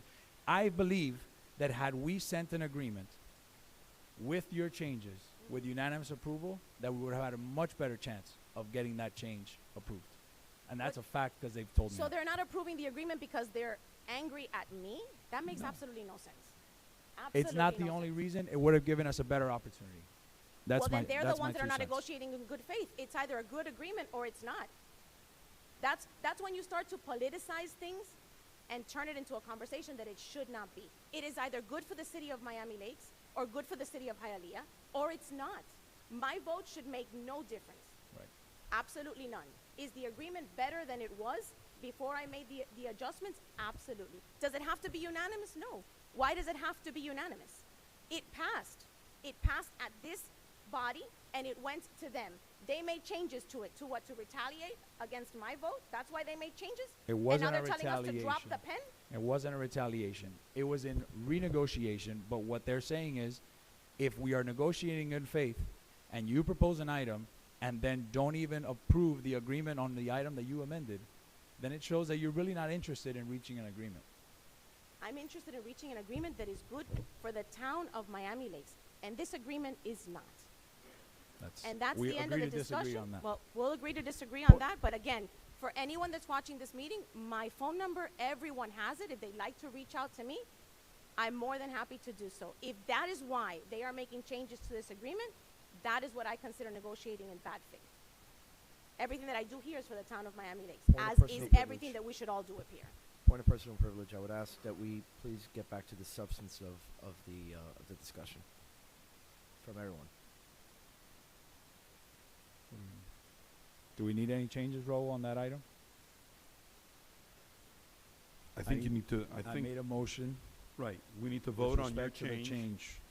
Right, I mean, I thought it was a foregone conclusion that I was gonna make the change. please, for the record? All right. Yes, that the sentence that starts with furthermore in section 7A be removed, and that language be added to address the intent that the green trail and the first responder lane are to be jointly funded and constructed Right. at the same time. That's not the only place I need to make a change, and I think you were alluding to Throughout that. the agreement, that's why. Right, I need to, throughout that provision without the agreement, I need to make a change. And I think the direction is make the change so that the green trail and 154th would be built out at the same time. The lane. Remember what we're talking about. Well, no, it's not 10 years. It's immediate. Okay, forget that thought. The other change is, and Yeah, we'll make the it part of point the is, motion. There's language in here that says, right, that it's to be designed. They're going to ask for our opinion. They're going to ask for Hialeah's opinion. Right. But they design and construct it. And pay for it. And pay for it. And my point is, you have to do it together. Fair. You cannot do your portion that you want and not the portion that we want. Right. I think that's fair. And I Right. think that's the agreement that we had at the meeting. The Everything is done together. So I The will other second that. change, hold on, the other change, and we'll make it one motion, the other change is to move except for tow trucks up a sentence or so that it's clear that tow trucks are permitted, but dump trucks with 3 axles or more are not permitted. Yes, To I'll clarify add that to provision. my motion. Okay, I will second that. Discussion on this motion. Discussion on this motion. Should we even vote on the amendments if it may hinder or may get somebody upset? It would if make we sense vote if you're no? going to vote no. Vote no. If you're not happy No, no, with the I'm- agreement, and you're not happy with the I'm amendments, not happy with the then agreement. Vote no. I've never been Then happy vote with the no. agreement. Then I've been vote no, then- consistent with but that. don't vote. I put my record my on the dais. No, I've said the same thing. I've made my peace with the item. I've said in public and in private meetings what I would like to see. They've never been included. But you know what? What you're saying is making sense. I don't want to jeopardize what you're doing. I don't want to jeopardize what you're doing. So you're suggesting we vote no? I suggest that you, Okay. if you're not I going to don't vote wanna for the agreement jeopardize in what you're totality, doing. vote no on the amendment. Okay, vote no on the, got it. Thank you. Just a suggestion. We move to call the question.